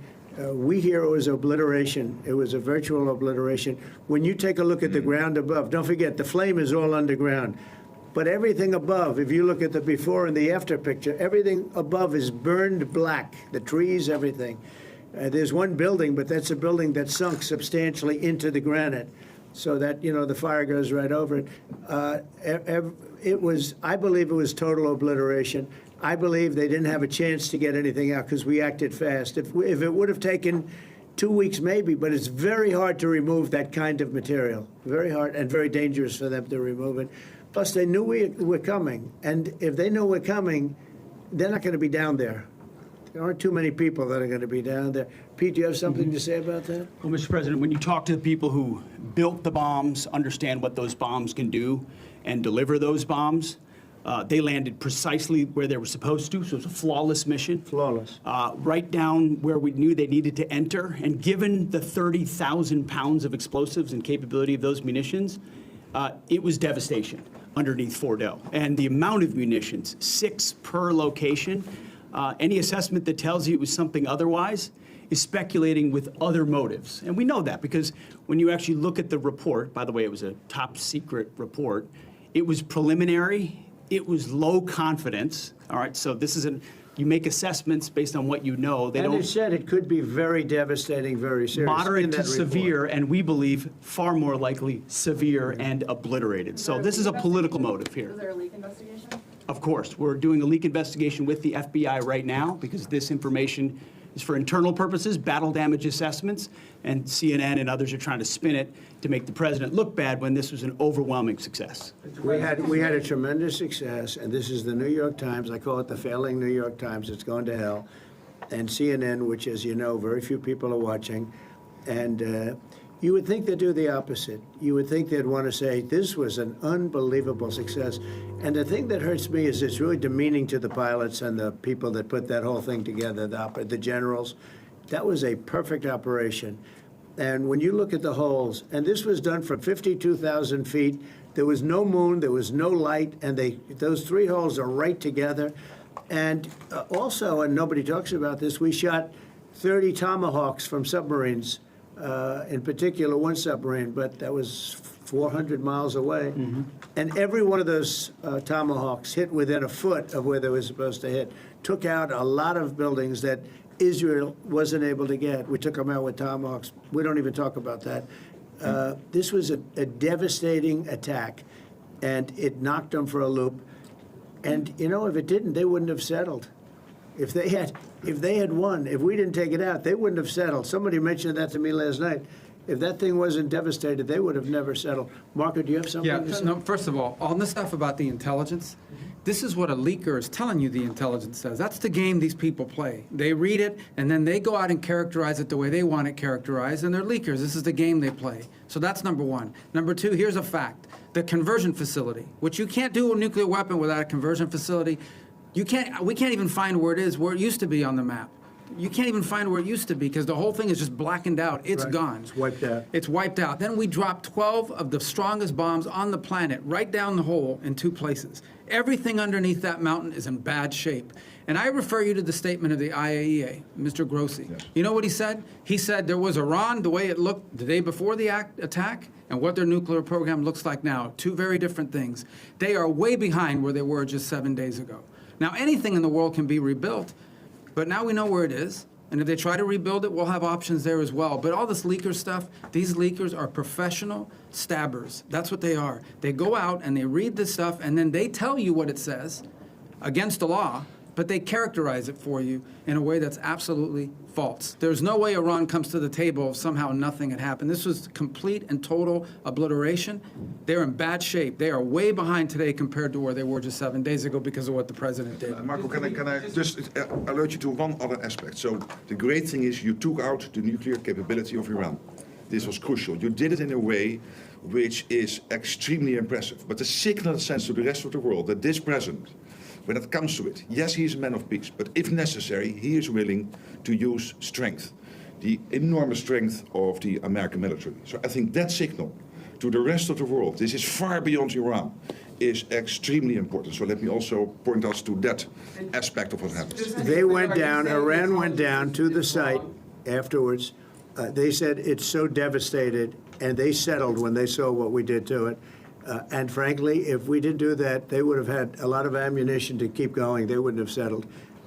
Somebody brought that up, and 2 Iranians went down to see it, and they called back, and they said, this place is gone. So it's just fake news by CNN, which has got no ratings. It's a failed network. Anybody here from CNN, by the way? Because you're a really disgraceful network. MSNBC, I think, is actually worse. But they're all pretty bad. But yours is good, Katie, I'll tell you. You know what Marco reminded me that he did such a nice job there. It was 9 years ago I had to debate this guy. He was not easy. I think he even got better. But when you were into your little thing, I said, this is when I had to debate this guy. You think it's easy to debate him? It's not easy. How long do you think that the Iranian nuclear program has been put back by these strikes? Years or totally? I think basically decades, because I don't think they'll ever do it again. I just don't think they're going to do it. I think they're going to take their oil, they're going to have some missiles, and they'll have some defense. I think they've had it. I mean, they just went through hell. I think they've had it. The last thing they want to do is enrich. They've been trying to do it. By the way, it's hard to enrich. And, you know, when you look at a site like that, very, very hard to build. Very, very hard, very expensive. They spent trillions of dollars trying to do this thing, and they didn't come up with it. And we're actually getting along with them very well right now. But had we not succeeded with that hit ended the war. That hit ended the war. I don't want to use an example of Hiroshima. I don't want to use an example of Nagasaki. But that was essentially the same thing. That ended that war. This ended that with the war. If we didn't take that out, they'd be fighting right now. Mr. President? Yeah. If the Iranians do rebuild, would the United States... If they rebuild? Would the United States strike again? And I have a Sure. question about Russia. But I'm not going to have to worry about that. It's gone for years. It's very tough to rebuild because the whole thing is collapsed. In other words, inside, it's all collapsed. Nobody can get in to see it because it's collapsed. You can't go in to see a room that has, 10 million tons of rock in it. And the tunnels are totally collapsed. But if they rebuild? Well, they've already looked at the tunnels. This was an unbelievable hit by genius pilots and genius people in the military, and they're not being given credit for it because we have scum that's in this group, and not all of you are. You have some great reporters, but you have scum. CNN is scum. MSDNC is scum. The New York Times is scum. They're bad people. They're sick. And what they've done is they're trying to make this unbelievable victory into something less. Now, even they admit that it was hit very hard, okay? But it wasn't hit hard. It was hit brutally, and it knocked it out. The original word that I use, I guess it got us in trouble because it's a strong word. It was obliteration. And you'll see that. And it's going to come out. Israel is doing a report on it now, I understand. And I was told that they said it was total obliteration. They have guys that go in there after the hit, and they say it was total obliteration. And, I don't want it for me. I want it for the pilots. I want it for the military. They did such a good job. If you were in the Situation Room with me, with the generals and all of the people that did such a good job, and then they get demeaned by these idiots at CNN who can't get ratings. The place is dying. Nobody wants to even waste their time going on their shows. So they form with the New York Times, who's dying also. Without Trump, you wouldn't have a New York Times. And then just changing gears to your meeting with Zelensky later today, can you give us any preview of what the two of you might be discussing? No, well, we'll discuss the obvious. We'll discuss his difficulty. He's got a little difficulty. Zelensky. He's a nice guy. I mean, I'm going to meet him today. I don't know. I assume we're going to be discussing Ukraine. Yes. I mean, it seems like the most likely subject. Any restart talks there or anything that you might do? Well, we're going to see. I mean, I've spoken to Putin a lot, and he actually was very nice. He volunteered help on, as you know, on Iran. I said, no, I don't need help on Iran. I need help on Russia. Okay? I said, do me a favor. Sure. Help us on Russia, not on Iran. But he was very nice. We're going to talk about that. We're going to talk. I think progress is being made. I think great progress is being made on Gaza. I think because of this attack that we made, I think we're going to have some very good news. I was talking to Steve Witkoff, who, by the way, is terrific, and who knows more about this subject than anybody, the subject of what we were just talking about. He was on last night with Jesse and with Laura and with Sean. And boy, Susie has a great take on it. He just explains it so easily. He's really very knowledgeable. But he did tell me that Gaza is very close. Don't we have to go to the others, I think. Oh, okay. Yeah, shall we go? One follow-up on Iran. Both you and Secretary Rubio and Hegseth mentioned the lead. But can you clarify, is the intelligence correct or is the intelligence wrong? Well, the intelligence was very inconclusive. Okay. The intelligence says we don't know. It could have been very severe. That's what the intelligence says. So I guess that's correct. but I think we can take the we don't know. It was very severe. It was obliteration. And you'd think that a media outlet would say, isn't that a great thing? I mean, more importantly for the pilots, for the military, you take their guts out. You take their absolute guts out. They had a tremendous attack. It was a complete obliteration. The other team, the other group, Iran, said, let's stop this. And you know what? Israel said it too. Very smart. They fought like hell, and then they said, let's stop. And they're going to build themselves. And I really see it as sticking. I mean, we may do papers on it, Marco. Maybe we're going to do papers. I don't even know if you need them. They're not going to be fighting each other. They've had it. They've had a big fight, like two kids in a schoolyard. You know, they fight like hell.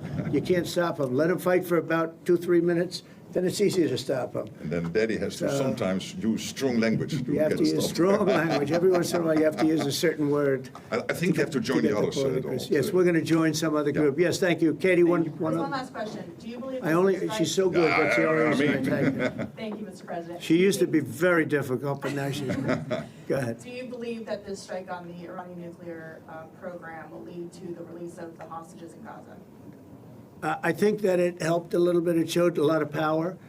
Yeah, I think it helped, but we're going to get separately, even before this, we were very close to making a deal on Gaza. I think this helped, yes. Okay, thank you, Katie. Thank you, everybody. Thank you.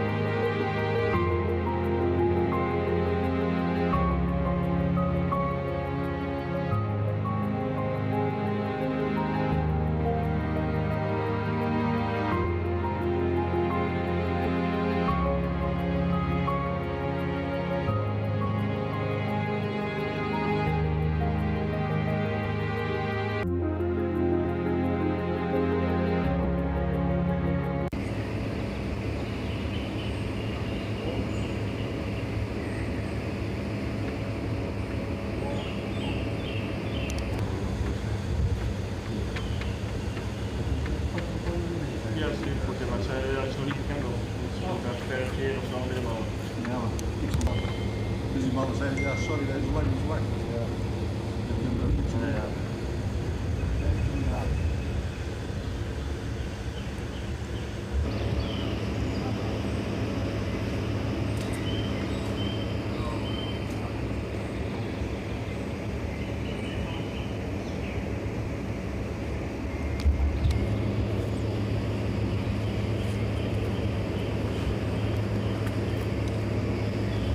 To the threshold. We're going to move up, you said, yeah? You said we're going to move up? Yeah, like we're standing. Good morning, sir. We'll start right here, and in 3, 2, 1. Somebody that's actually asking. Can you believe it? Thank you. That's amazing. So I was closer. That's the picture we want. Yeah. Well, I hope you slept well. It was great. Yeah? Thank you all very much. Thank you very much. Wonderful. So actually, just going to tell you, that's you.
To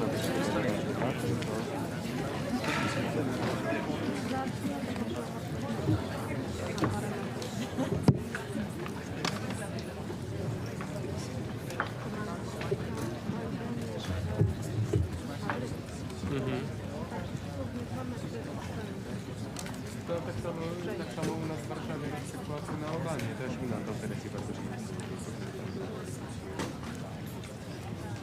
Tu właściwie tam jest tyle fotografów, siedzi sobie, no ale to właśnie przyszli na początku.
All right, good afternoon, everyone. We'll jump right in with a statement from the Secretary General, followed by your questions. Yes, good afternoon. And we have just concluded the formal part of the NATO summit in The Hague. Of course, there will be many other meetings later today and this afternoon. And together, allies have laid the foundations for a stronger, fairer and more lethal NATO. NATO leaders agreed on the The Hague Defence Investment Plan. And this will fuel a quantum leap in our collective defence. They agreed to boost our defence industries, which will not only increase our security, but will also create jobs. And we have reaffirmed our unwavering support for Ukraine. All of this is crucial. It means that no matter the challenges we face, whether from Russia or terrorism, cyber attacks, sabotage or strategic competition, this alliance is and will remain ready, willing and able to defend every inch of Allied territory and ensure that our 1 billion people can continue to live in freedom and security. These decisions will have a profound impact on our ability to do what NATO was founded to do: deter and defend. And the key decision in that regard is to adopt the The Hague Defence Investment Plan. With this plan, allies have agreed to invest 5% of GDP in defence. This is a significant commitment in response to significant threats to our security. It includes at least 3.5% of GDP invested in core defence requirements, a benchmark that until today was set at 2%. A target that I'm pleased to say all allies will now meet this year or have already met. The 3.5% is to fund our militaries and the equipment they need, from our air defences to ammunition, drones, tanks, troops and more. In addition to the 3.5% for core defence, the plan includes 1.5% of GDP that will go towards investment that support our defence and security. All to ensure we can effectively deter aggression and defend ourselves and each other should anyone make the mistake of attacking. Allies recognize the severity of the threats we face, and in response they have come together to agree an ambitious but essential new defence spending commitment. Our decisions today show, from the Mediterranean to the Arctic, from the west coast of North America to our eastern flank, all allies are united in understanding that we need to step up to stay safe, and they are acting on it. President Trump has been clear. America is committed to NATO. He affirmed that again today in no uncertain terms. At the same time, he made clear that America expects European allies and Canada to contribute more. And that is exactly what we see them doing. European allies and Canada will do more of the heavy lifting, equalizing their spending and taking greater responsibility for our shared security. Of course, work does not stop here. This is day one. We now shift from agreeing on what we need to rolling up our sleeves and making this new plan a reality. And part of this requires that we rapidly expand our defence industrial capacity on both sides of the Atlantic. We need quality and quantity. We need to innovate and we need to act fast. So we will continue our work to bring down barriers. We will leverage our partnerships with the European Union, with Ukraine and in the Indo-Pacific to foster defence industrial cooperation. And there are major economic benefits, with the potential for literally millions of extra jobs across the alliance. The decisions made today will make NATO much stronger. They also make NATO a fairer alliance, with Europe and Canada stepping up and carrying their fair share of the responsibility for our shared security. The resolve of allies is clear. We are in this together, committed to Article 5, and we are determined to stand firm. No one should doubt our capacity or determination should our security be challenged. This is the stronger, fairer and more lethal alliance that NATO leaders have begun to build. Of course, this is also an alliance that stands firmly by our neighbor and partner, Ukraine. My dear friend Volodymyr Zelensky is here in The Hague with us at the NATO summit along with his team. Our resounding message to him and the Ukrainian people is that Ukraine has our continued support, including with over 35 billion euros pledged so far this year, with more to follow. All of this, our aim is to keep Ukraine in the fight today so that it can enjoy a lasting peace in the future. We stand by Ukraine in its pursuit of peace and will continue to support Ukraine on its irreversible path to NATO membership. It has been a momentous meeting today. Leaders have agreed on a trajectory that will ensure we are able to safeguard our freedom and security well into the future. And with that, I'm happy to take your questions. All right, I will call on people, and please, if you could state the outlet you're from, if I don't know that already. We'll start with Sky News. Yeah. Right here in the front and the center. We need a mic here. Thank you. Thank you. Deborah Haynes from Sky News. Hi. Hello. The language that you have used when talking to Donald Trump has been notable because of its flattery. Today you called him Daddy, and you sent a text message to him that was gushing with praise. Is this the way that you feel that you have to act when doing business with the US president, through flattery and praise? Isn't it a bit demeaning, and doesn't it make you look weak?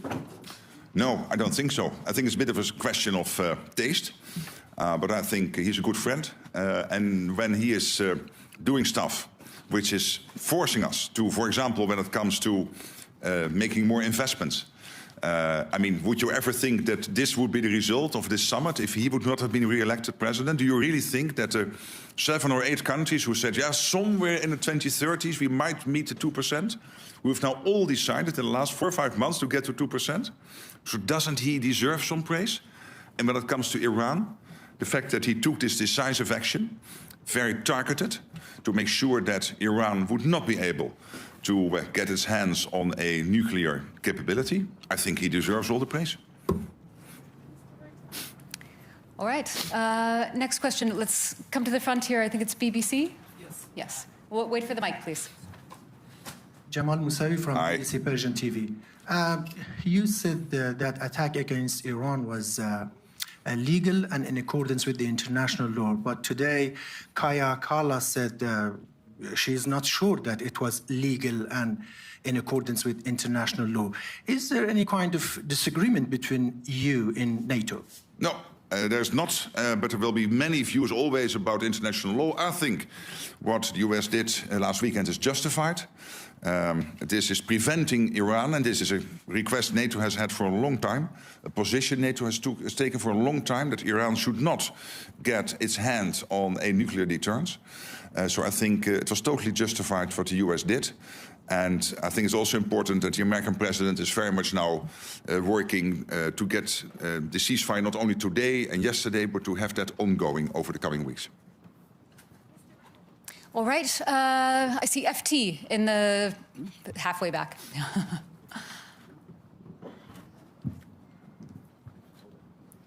She has to hold it.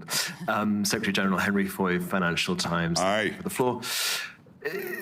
Donald Trump has said the US won't agree with the 5%. That's for all of us to do, but not him. Is that fair in an alliance that's built on sharing and unity? And secondly, what will you do if he comes back next year and asks for more than 5? Thank you. Well, but when it comes to the 5%, there are the two elements. One is the 3.5% core defense spending. The US is more or less there. And when it comes to the 1.5% defense-related spending, we can safely assume that the US is doing that.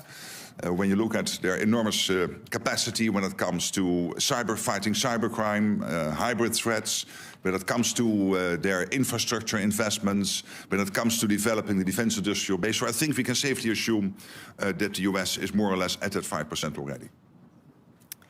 All right. Next, I think we'll go over to the left side again, about halfway back, Washington Post. We need a mic.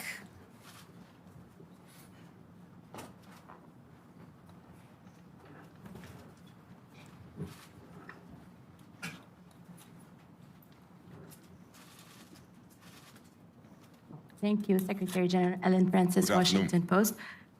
NATO allies will have to go to great pains to convince people that this money should be spent because of a Russian threat. But some of the comments at this summit suggest that it's all about pleasing President Trump. I think Secretary Rubio called it the Trump summit.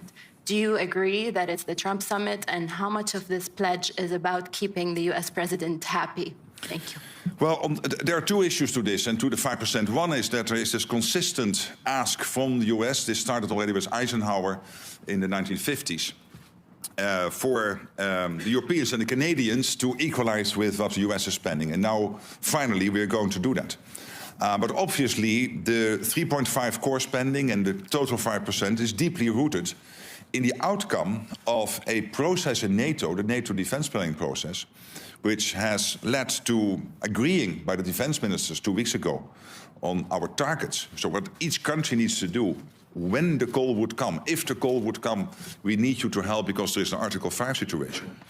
And we have calculated that to basically reach those targets, we need to spend 3.5% on core defense and, of course, the 1.5% on defense and security-related spending. So there is this US request, please equalize, because it's not fair that we shoulder much more than the others are doing and that we are carrying more weight than the others are doing. And there is the issue of that it is really necessary because of the long-term threat by the Russians to the whole of the Euro-Atlantic area and also the other upcoming adversaries, and of course the situation with China, where we see this impressive military build-up.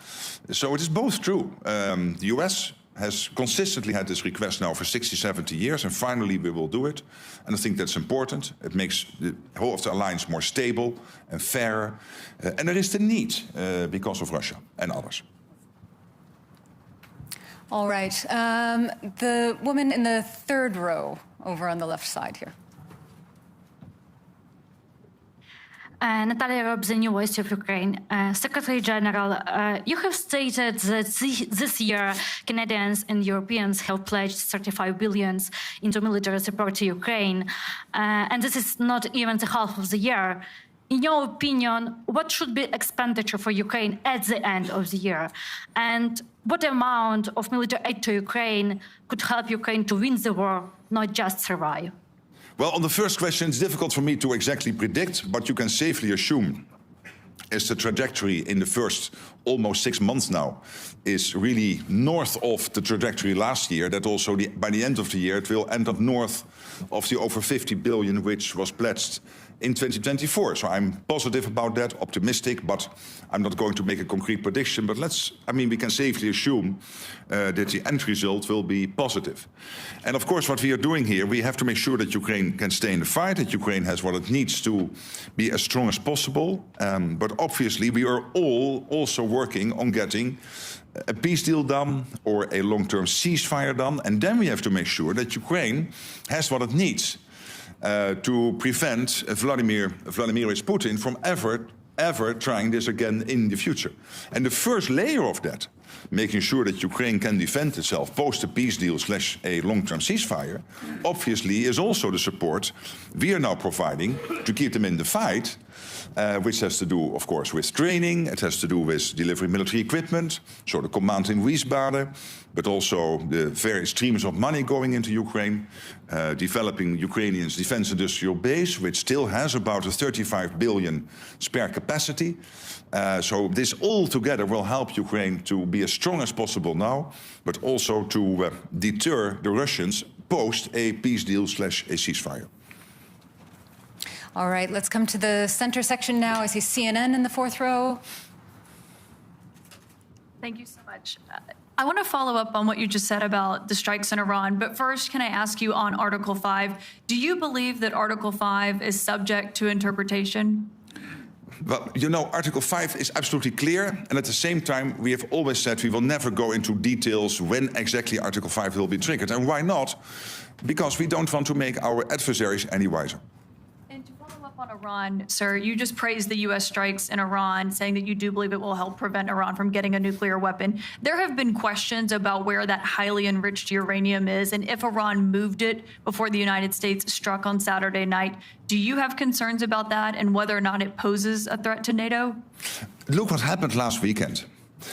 American B-2s, nobody in the world is able to do this. Only the United States. You are 25% of the world economy. You are by far the biggest military power in the world.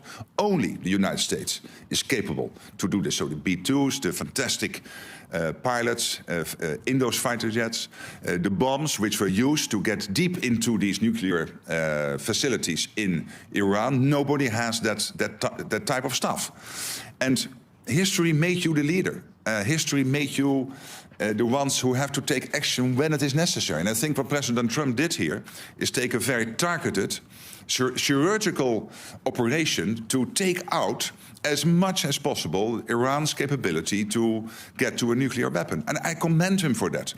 And obviously it's now up to all the studies being done and all the detailed look into what exactly has been the effect of this. But I'm personally very optimistic that this has dealt a massive blow to Iran. All right, we have a very full room and limited time. Next question to the front row. There's a mic coming. Oh, is goed, yeah. Hello, Eelco Bos van Roosendaal, Nieuwsuur, Dutch TV. You're dealing with a very unpredictable president or friend who has been all over the map on Article 5 in the past. In his first term, he threatened to pull out of NATO, which he doesn't seem to do anymore. But how do you know, how are you certain that the Trump you're dealing with right now is the same version of Trump that you'll be dealing with for the rest of his term? I'm now known him for almost 10 years. He's a good friend. I trust him. He was totally right that Europe and Canada were not basically providing to NATO what we should provide, and that the US was spending so much more on defense than the Europeans and the Canadians. Now we are correcting that. We are equalizing. I think it is a man of strength, but also a man of peace. You've seen that basically now with Iran. The man of strength being able to command his B-2 bombers to go into Iran to take out that nuclear capability, but also the man of peace who is then immediately following up with making sure that Israel and Iran will commit to a ceasefire. And I think this is exactly what you want the American president to do, provide that type of leadership. And so I find him very predictable. Next question, all the way in the back. I don't think so. DPA. Ansgar Hase, German press agency, DPA. Secretary General... Where we were speaking? Here. There you are. No. Yeah, in fact. I cannot see you. I can only answer the question if I see who is... Can you stand up? Oh, you're really in the back. Sorry, yeah. Please. Thank you. Secretary General, I would like to come back to Article 5. Did President Trump promise in the meeting that he would stand by the allies until the end of his term? And if so, did he promise it without any conditions? Can I ask you, and not you, you're a journalist, so you're totally, of course, free to ask all those questions, but through you to some politicians in Europe and Canada to stop worrying. The United States is totally committed to NATO. The United States is totally committed to Article 5. How many times do we want them to say this? And as I said before, we have now had half a year when we constantly ask the US, are you with us, with NATO, with Article 5? So let's look for another country in NATO, one of the other 31, Iceland, the Netherlands, France or Canada, for the next half year to answer that question. All right, limited time, lots and lots of questions. The woman in the green jacket here in the third row. Kathy Newman, Channel 4 News. Hi. Hello. You described in the communique Russia as a long-term threat. Isn't Putin an immediate threat? Did you water that language down to get agreement? No. Of course, if you're a long-term threat, you're also a short-term threat. So he is a threat now, and he is a threat in the long term. All right, same row, the woman in the white shirt with the glasses.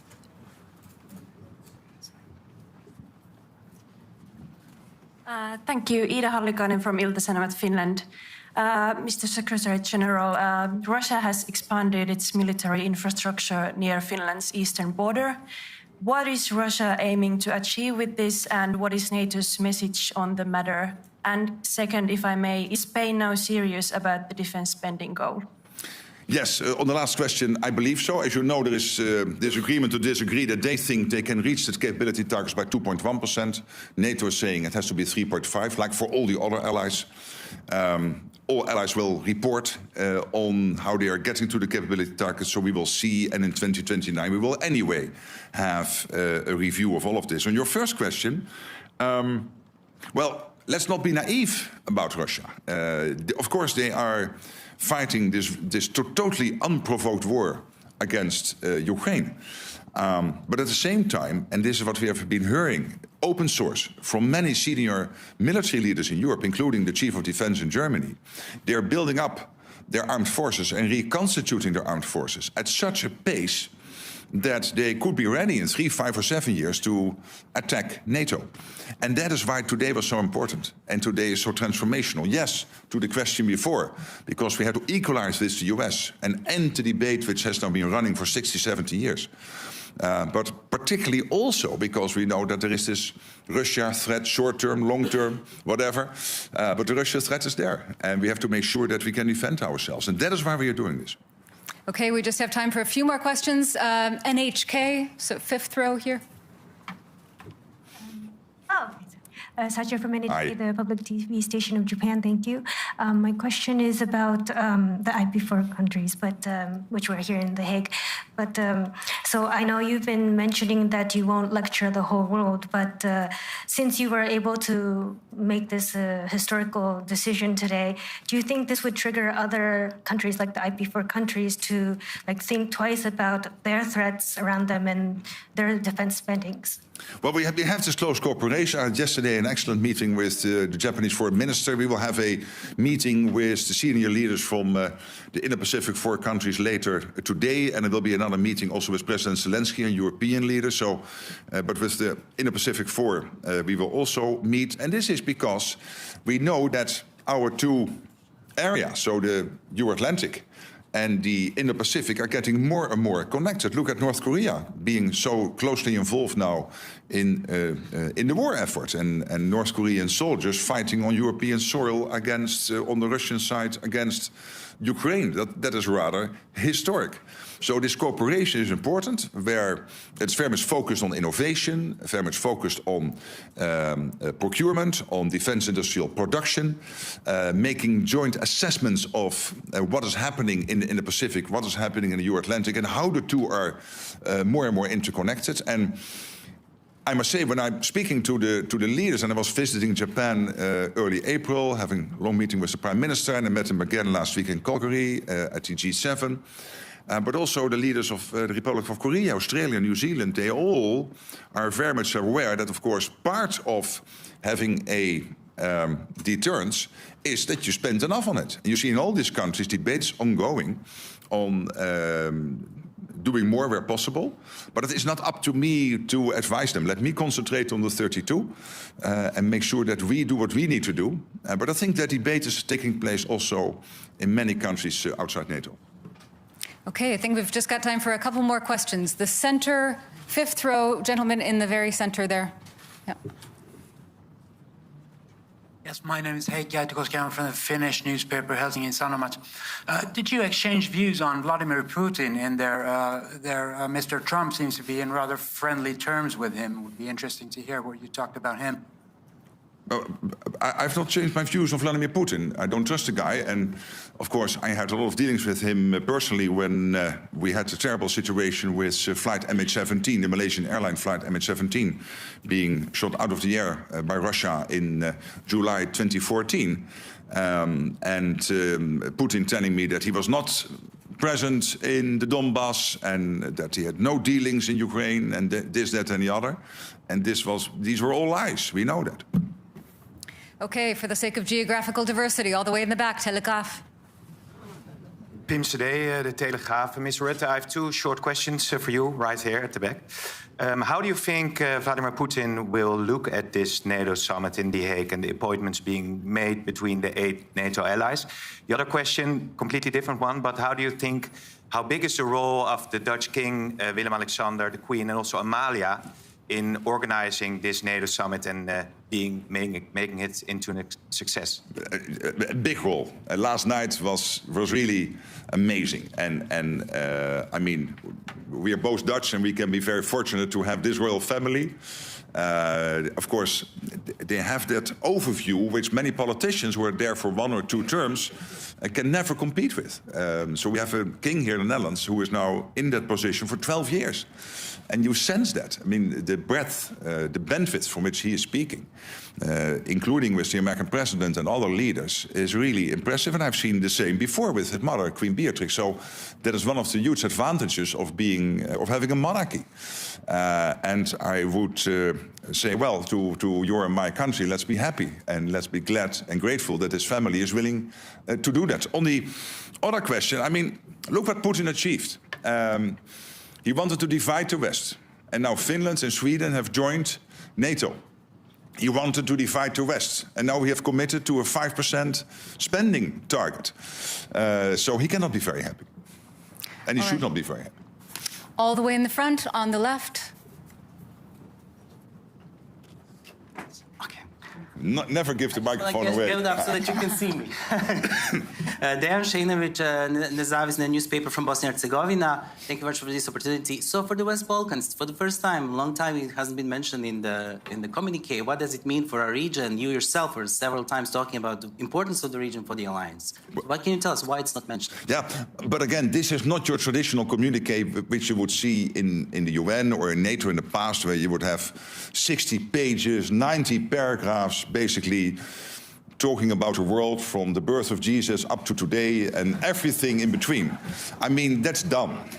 We try to focus. So we are still very much concerned. KFOR is there in Kosovo.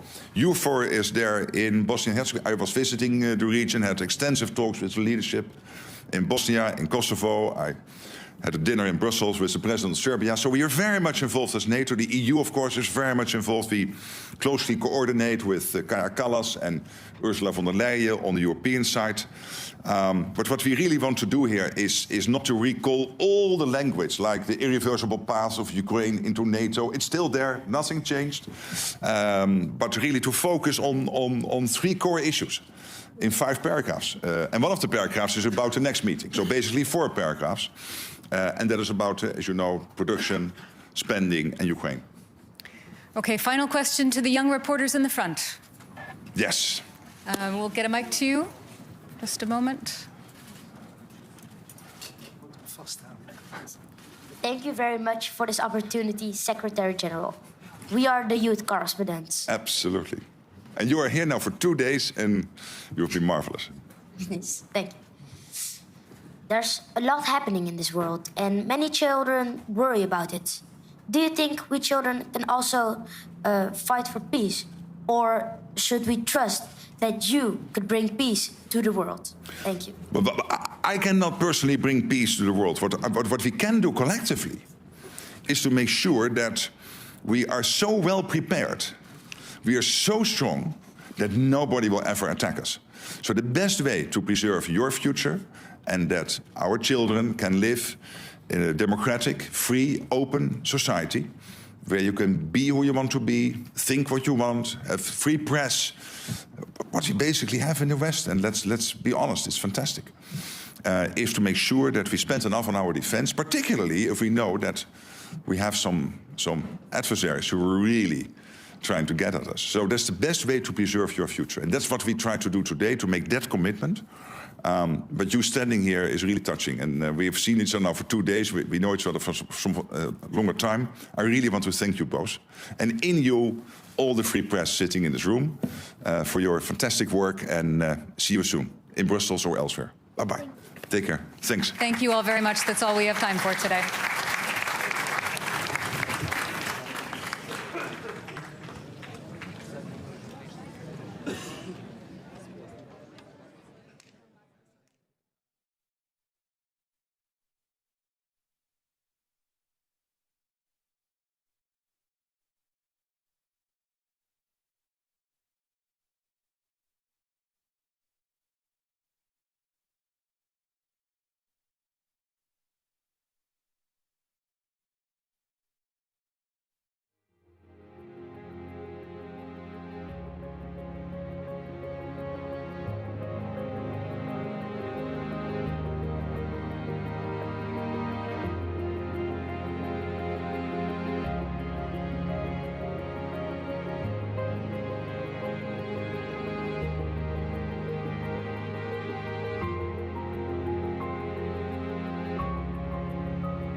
So,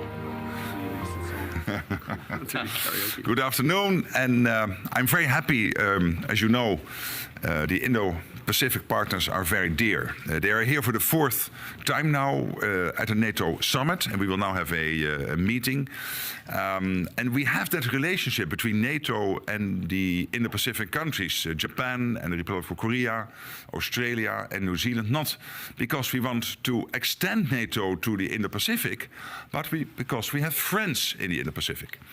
And there is a lot of use and importance of making joint analysis of the security threats facing us here in the Euro-Atlantic and what is happening in the Indo-Pacific, knowing that these two areas, these two theaters are getting more and more interconnected. Look at what North Korea is now doing, basically helping the Russians in the war effort against Ukraine. And then, of course, when it comes to the practical stuff, what we are really working on is, for example, on defense industrial cooperation. There's a lot happening. All these countries have a defense industrial base, and we are working together on joint procurement, on innovation, trying to also learn the latest from the war in Ukraine when it comes to the use of drone technology, AI, etc. So these are areas where we work together, and I really want to commend all four. New Zealand, Australia, Japan and the Republic of Korea for their support to Ukraine in various ways, in financially, practically. That is really very important, and that means that it's not only NATO helping there. We are really in this in a relationship with countries from far from here, but still very dear and near to us. So I really want to thank you for being here. We now will go over to the meeting. I told them if you disagree with what I'm saying, you cannot say that. But I think this was okay. Yes. So let's go. Let's go.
Well, thank you very much. This has been an honor. It was a fairly long trip, but worth it. Tremendous things have been accomplished, as you probably noticed. Listened to a lot of wonderful speeches from the heads of a lot of wonderful countries. But I want to thank you for joining us at the conclusion of a highly productive NATO summit in the Netherlands. I want to thank them for the royal treatment they've given us. Couldn't have been nicer. And it's a beautiful country, really a beautiful country. Coming in, I saw the most beautiful trees. In fact, I want to bring some back with me. I want to also thank, I had breakfast this morning with the King and Queen, and they're incredible people. I said, you're central casting, beautiful people, great people, big, beautiful heart. And I enjoyed that. And also NATO Secretary General Mark Rutte, who's been terrific. He's been a friend of mine, used to be right here running this wonderful country. Now he's the NATO Secretary General. He's doing a fantastic job. And the Prime Minister, we appreciate everything you've done. And as you know, last weekend, the United States successfully carried out a massive precision strike on Iran's nuclear enrichment facilities, and it was very, very successful. It was called obliteration. No other military on earth could have done it, and now this incredible exercise of American strength has paved the way for peace with a historic ceasefire agreement late Monday, and we call it the 12-day war. Spoke to a few people. I guess that just sounded like the right name. It was a 12-day war. And we think it's over. I don't think they're going to be going back at each other. I don't think so. Not only have we dealt decisively with the critical threat of Iran's nuclear program, which was what I wanted. I said, Iran cannot have a nuclear weapon. I've said that for 15 years, long before I decided to do the political thing. But we've also reasserted the credibility of American deterrence, which is like no other. The people at NATO said never been anything. You know, I rebuilt the entire military during my first term. And we have a great military. We have great generals. I got to know the good ones and the bad ones. We kept the good ones. Over the past 2 days, I was honored to participate in the NATO leaders meeting and also had extremely good individual discussions with the King and the Queen, Secretary General Rutte, and the Prime Minister. Great discussions. Very knowledgeable people. Major focus of our conversations at the summit was the need for other NATO members to take up the burden of the defense of Europe, and that included the financial burden. As you know, it was 2%, and we got it up to 5%. And they said, a couple of them came up to me. One in particular said, "Sir, we've been trying to get it up to 3% for 20 years, and we haven't been able, and you got it up to 5%. So they're going to be, most of them, I guess almost all of them, are going to be contributing now 5%. A number that people are surprised at, but you need it today. The United States accounts for 2/3 of all NATO defense spending, and since I began pushing for additional commitments in 2017, believe it or not, our allies have increased spending by $700 billion. I said to people, you don't have any money, and a lot of them weren't paying. And so I started the process, and I picked it up as soon as I got back, which is 6 months ago. And following my election last November, almost all have accelerated plans to reach the 2%, 3%, 4%, and then ultimately, very quickly, 5%. And all of this is going to be done very quickly, almost immediately. You probably know this as well as I do. I'm sure they've been talking about it. It's really been a big focus. In a very historic milestone this week, the NATO allies committed to dramatically increase their defense spending to that 5% of GDP, something that no one really thought possible. And they said, "You did it, sir, you did it." Well, I don't know if I did it, but I think I did. This will be known as the Hague Defense Commitment, which is pretty good, pretty appropriate. When the allies reach this number, it will add more than $1 trillion a year. Think of that, $1 trillion per year to our common defense. And this is a monument really to victory, but it's a monumental win for the United States because we were carrying much more than our fair share. It was quite unfair, actually. But this is a big win for Europe and for actually Western civilization. For years, past administrations failed to get most allies to contribute even the 2%. I remember when I came here, we had 4 countries that were up to 2%. And I remember Poland was there. A couple of them were there. But most of them were. We had 28 at the time. As you know, it's increased a little bit. And they've agreed now to more than double their budgets in all cases. And Europe stepping up to take more responsibility for its security will help prevent future disasters like the horrible situation with Russia and Ukraine, and hopefully we're going to get that solved. Last week they lost 7,000 soldiers, mostly soldiers, but they're also getting hit in Kiev. They're getting hit in some of the towns also. And that means life. Life is disappearing also in the cities and towns. Should have never happened, would have never happened if I was president. I said it 1,000 times. And it never did happen. It's never even thought about. But it's vital that this additional money be spent on very serious military hardware, not bureaucracy. And hopefully that hardware is going to be made in America because we have the best hardware in the world. You saw that where 14 missiles were shot at us the other day. And they were very nice. They gave us warning. They said, "We're going to shoot them. Is 1 o'clock okay?" They said, "It's fine." And everybody was emptied off the base, so they couldn't get hurt except for the gunners. They call them the gunners. And out of 14 high-end missiles that were shot at the base in Qatar, all 14, as you know, were shot down by our equipment. Amazing stuff. Amazing that they can do. It's like shooting a bullet with a bullet. It's the same thing if you think about it. 14 out of 14, and they weren't even that surprised. I said, "Do you do that well often?" They say, "We pretty much do, sir."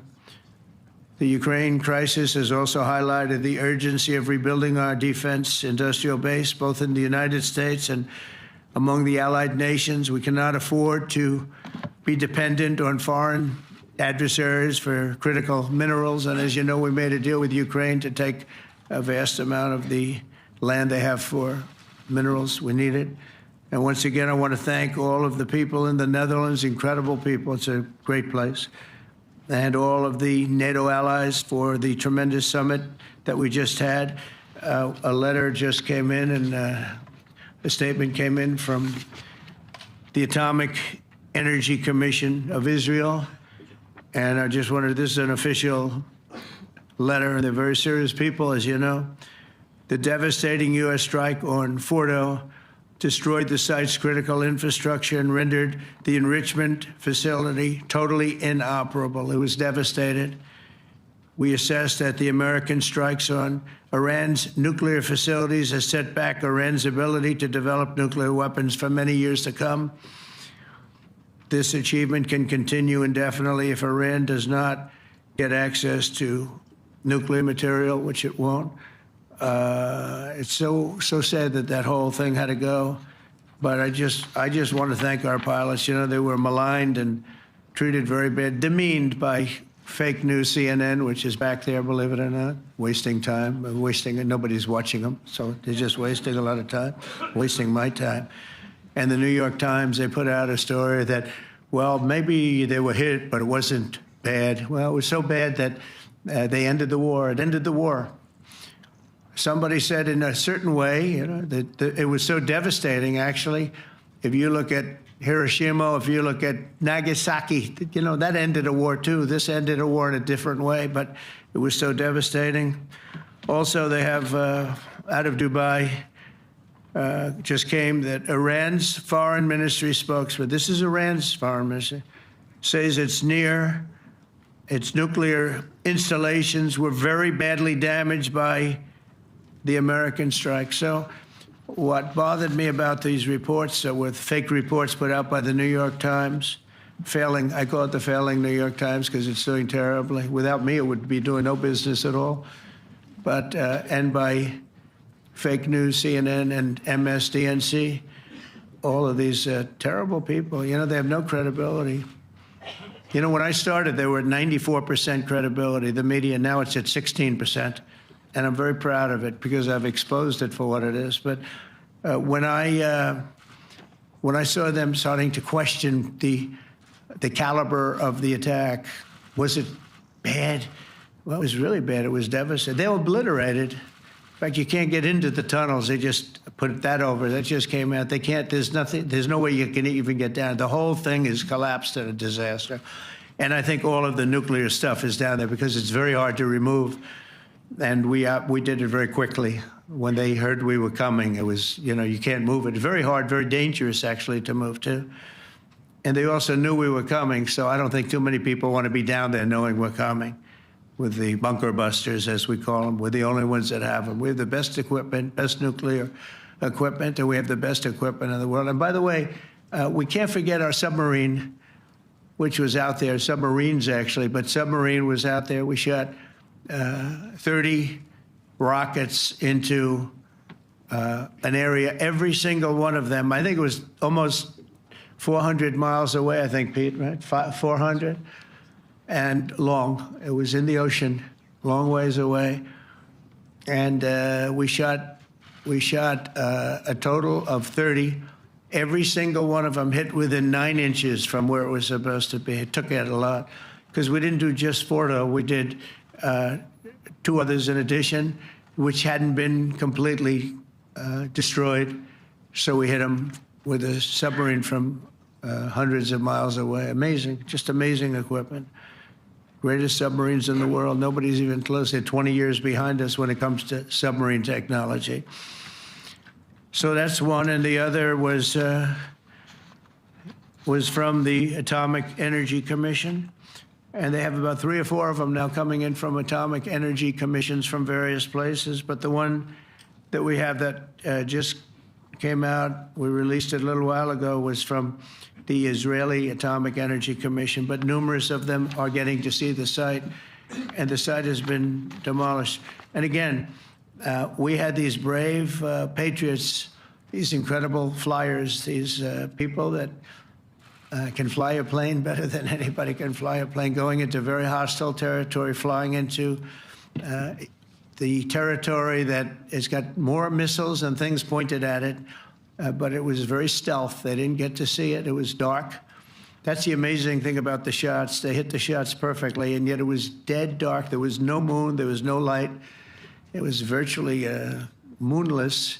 It was very dark, and the shots were hit perfectly. But when they get demeaned, and they were very upset about it because they knew how strong it would be. Back in Missouri, the pilots flew about 36 hours, 2 ways, far distance, and in those incredible B-2s. And we then had the F-22s, and we had the F-35s, and we had other planes, and we had, I think, a total of 52 tankers. That means the big tankers, because the refueling was a lot for all of the different planes that we sent.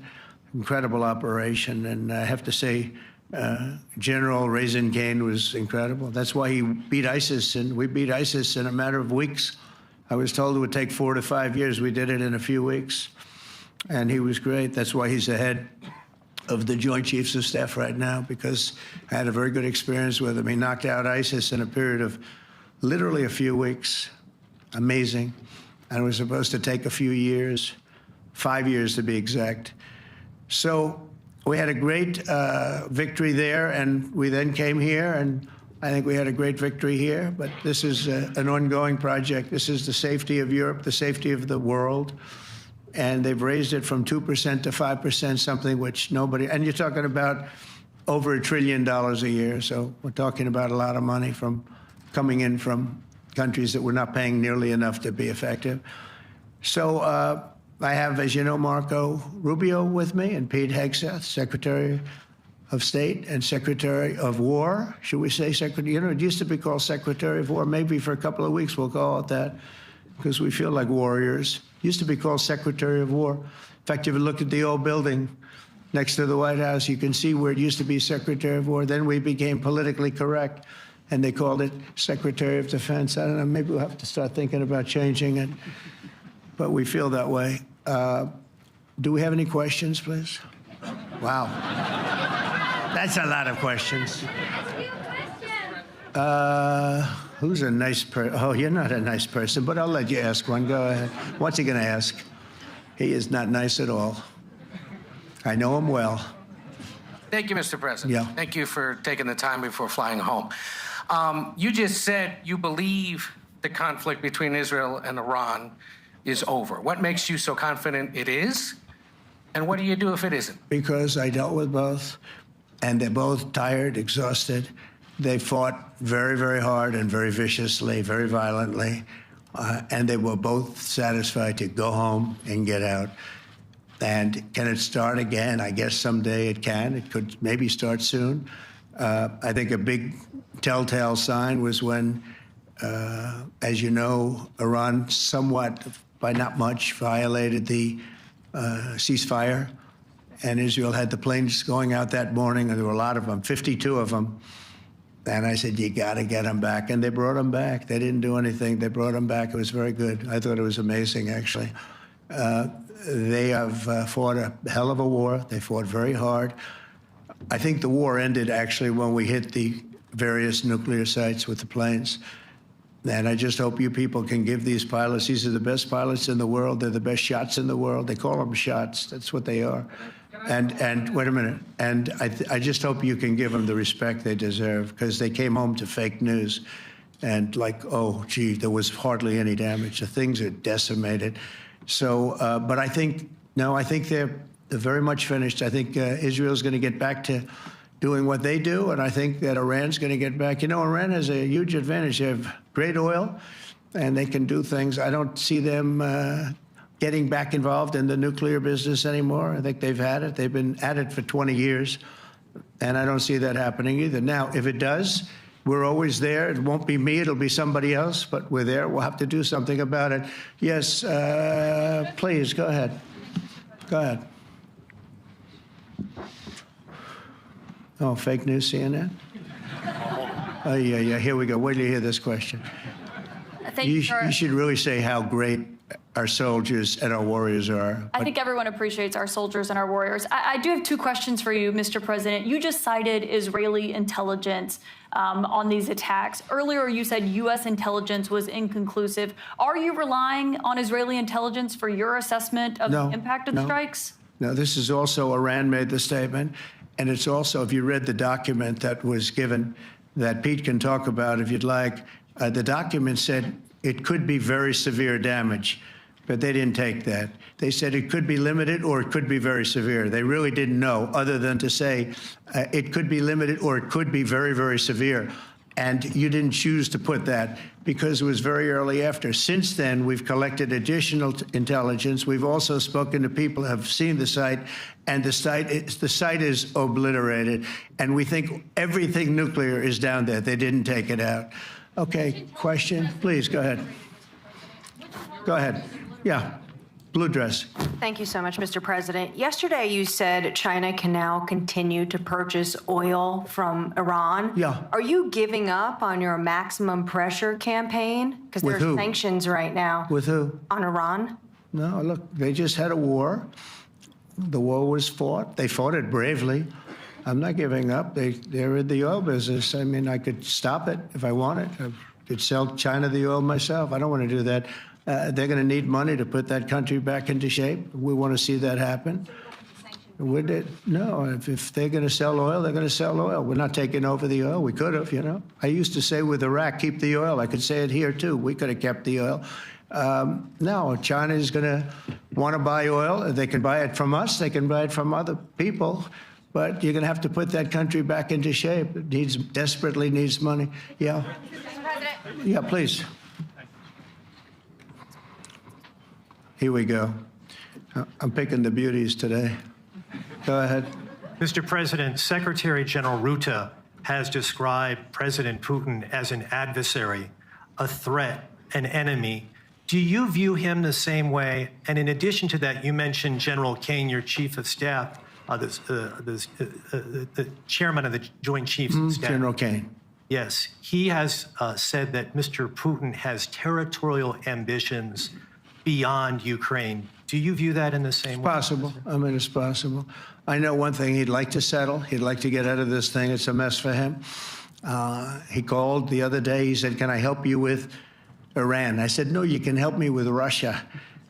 Because, you know, in the last few weeks, we took care of India and Pakistan, Kosovo, Serbia. I think on Friday we have coming in, the Congo is coming in and Rwanda is coming in. That was a vicious war that went on, a machete war, heads chopped off all over Africa. They're coming in. We did 2 others in addition to that. Nobody's ever done anything like this. No, I consider him a person that's, I think, been misguided. I'm very surprised, actually. I thought we would have had that settled easy. I've settled 4 of them in the meantime. But he did call up, and he said, you know, he's close to Iran. He'd like to help us get a settlement. I said, no, you help me get a settlement with you, with Russia. And I think we're going to be doing that, too. Yeah, please. Go ahead, please. Thank you, Mr. President. You've made clear your position on what impact the strikes had. I wanted to ask you what is next with Iran. For instance, is there any indication from U.S. intelligence that Iran was able to move any material, including No, just the uranium? opposite. We think we hit them so hard and so fast they didn't get to move. And if you knew about that material, it's very hard and very dangerous to move. It's called, in many people, they call it dust, but it's very, very heavy. It's very, very hard to move. And they were way down, you know, they're 30 stories down. They're literally 30, 35 stories down underground. You think you got it all? Oh, yeah, we think we got it. We think it's covered with granite, concrete, and steel. Can I ask you, are you interested in restarting negotiations with Iran? And if so, have they reciprocated? So our people, Marco could answer this, but our people are not, I'm not. The way I look at it, they fought, the war's done, and, you know, I could get a statement that they're not going to go nuclear. We're probably going to ask for that, but they're not going to be doing it. But they're not going to be doing it anyway. They've had it. They've had it. Now, maybe someday in the future we'll want that.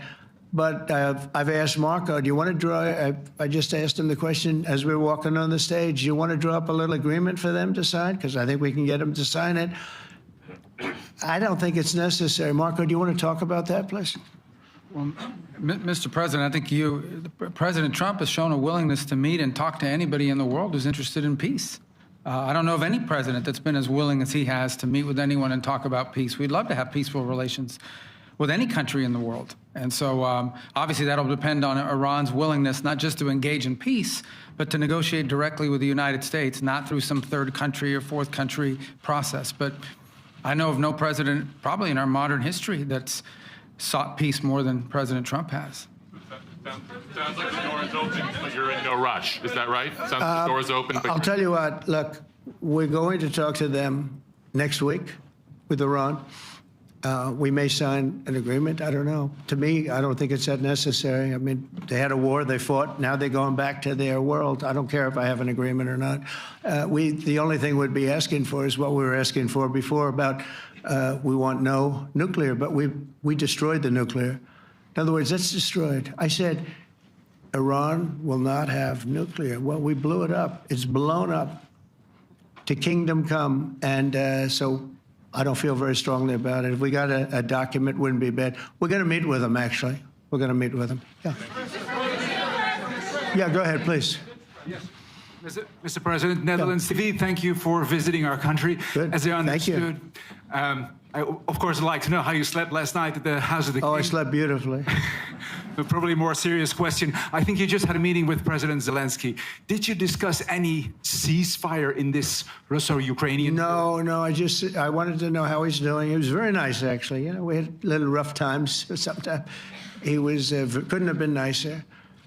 I think he'd like to see an end to this. I do. I think what I took from the meeting couldn't have been nicer, actually. But I took from the meeting that he'd like to see it end. I think it's a great time to end it. I'm going to speak to Vladimir Putin and see if we can get it ended. But look, these are brave people. They're fighting these wars all over the place. You know, last week they had, I guess, I told you, close to 7,000 young soldiers, Russian and Ukrainian soldiers were killed, 7,000 in 1 week. It's crazy. It's crazy. So I'll be speaking to Putin. No, I had a good meeting with Zelensky, and I had a lot of good meetings. We had a lot of good meetings with a lot of people, a lot of great leaders. But he's fighting a brave battle. It's a tough battle. Yeah.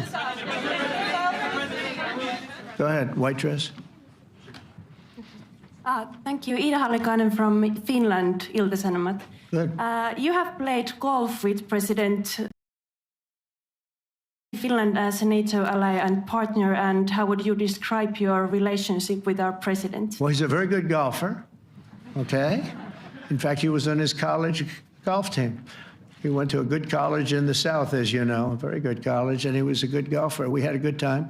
I think my relationship's great. I want to buy icebreakers. You know, you're very good at icebreakers. And I actually made him an offer. I didn't go to Congress. They'll try and impeach me for this. But there's an old, it's not old, it's fairly new, but it's used icebreaker. And I offered him about 1/3 of what he asked for. But we're negotiating. We need icebreakers in the U.S. And if we can get some inexpensively, I'd like to do that. Actually, they'll fix it up, make it good. Also, we may buy some icebreakers. You know that you're the king of icebreakers, that particular country. They make them good. They make them really good, and they know what they're doing. And so we're negotiating with them for about 15 different icebreakers. But one of them is available now. It's old, and it's old. It's like 5-6 years old. And we're trying to buy it. I'm trying to make a good deal. It's all I do my whole life. My whole life, that's all I do is make deals. Yeah, please. Go ahead. Sir, go ahead. Yeah, a question for NewsHour, Dutch TV. First of all, on Article 5, on your way here, you spoke about the commitment of the U.S. to Article 5, saying, I'll give you my definition once we're here. Yeah. What is your definition, and may the U.S. commitment to Article 5 change in case some of the NATO members do not reach the threshold that was discussed today? My second question is following up on a colleague on Iran. What intel reports do say that everything over there was obliterated. Yeah, well, there are numerous of those reports, and they're coming out fast and furious. But the most respected ones we've already seen. And I will say that on a very confidential basis, they're looking at the reports, like numerous reports, and including people going to the site and checking the site. And they're going to be having, I guess you're going to be having over the next couple of days a full, you're going to encapsulate it. But no, the site was obliterated, just like I said it was. And just like the pilots should be given credit for. As far as Article 5, look, when I came here because it was something I'm supposed to be doing, but I left here a little bit differently. I said, I watched the heads of these countries get up, and the love and the passion that they showed for their country was unbelievable. I've never seen quite anything like it. They want to protect their country, and they need the United States. And without the United States, it's not going to be the same. And you can ask Mark, or you can ask any of the people that were there. It was really moving to see it. They loved their country. They were so respectful of me because I'm the head of the United States. And I made, you know, the King of Saudi Arabia, when I was in the Middle East. So I was in Qatar for a different reason, not a reason to get shot at. We were in there for economic development reasons, Qatar, UAE, and Saudi Arabia. All three leaders of those countries, and we took back $5.1 trillion into the United States. All three leaders said, you know, you're presiding over the hottest country in the world. The United States right now is the hottest. Everybody wants to be there. Everybody wants a piece of it. He said, a year ago, your country was dead. You had a deadhead running it. You had a country that was dead, and it was dead. You had people pouring through the borders. You had inflation. You had everything. He said, you've made it in 5 months at that time. You've made it the hottest country. This is the hottest country in the world. The United States right now is the hottest country in the world. And when I was around that table, it was a nice group of people, many of whom I knew from previous. When I saw the passion they had for the country, almost everyone, and you probably have the tapes, it was very public, but almost every one of them said, thank God for the United States. Without the United States, they couldn't really have NATO. It wouldn't work. It wouldn't work. It will in the future because now they're paying much more money, but it wouldn't work. It was great. And I left here differently. I left here saying that these people really love their countries. It's not a ripoff, and we're here to help them protect their country. Okay, we'll do one or two more. Thank you, Mr. President. Yeah. A question on Spain. Are you satisfied with today? Oh, I think Spain's terrible what they've done. No, I do. They're the only country that won't pay the full up. They want to stay at 2%. I think it's terrible. And, you know, they're doing very well. The economy is very well. And that economy could be blown right out of the water with something bad happening. You know, Spain is the only country that... Are you from Spain? Yeah. Good, congratulations. You're the only country that is not paying. I don't know what the problem is. I think it's too bad. So we'll make it up. You know what we're going to do? We're negotiating with Spain on a trade deal. We're going to make them pay twice as much. And I'm actually serious about that. We're going to make Spain... I like Spain. I have so many people from Spain that it's a great place, and they're great people. But Spain is the only country out of all of the countries that refuses to pay. And, you know, so they want a little bit of a free ride. But they'll have to pay it back to us on trade because I'm not going to let that happen. It's unfair. It's unfair to NATO. All right, sir, please. Go ahead, right in the back. Yeah, you, tall one. The tall man. Mr. President, Johannes Petra from Austrian National Television. How are you? You once said that you would end the Ukraine war in 24 hours. You later said you said that sarcastically. Well, of course it was sarcastic. But you've now been in office for 5 months and 5 days. Why have you not been able to end the Ukraine war? Because it's more difficult than people would have any idea. Vladimir Putin has been more difficult. Frankly, I had some problems with Zelensky. You may have read about him.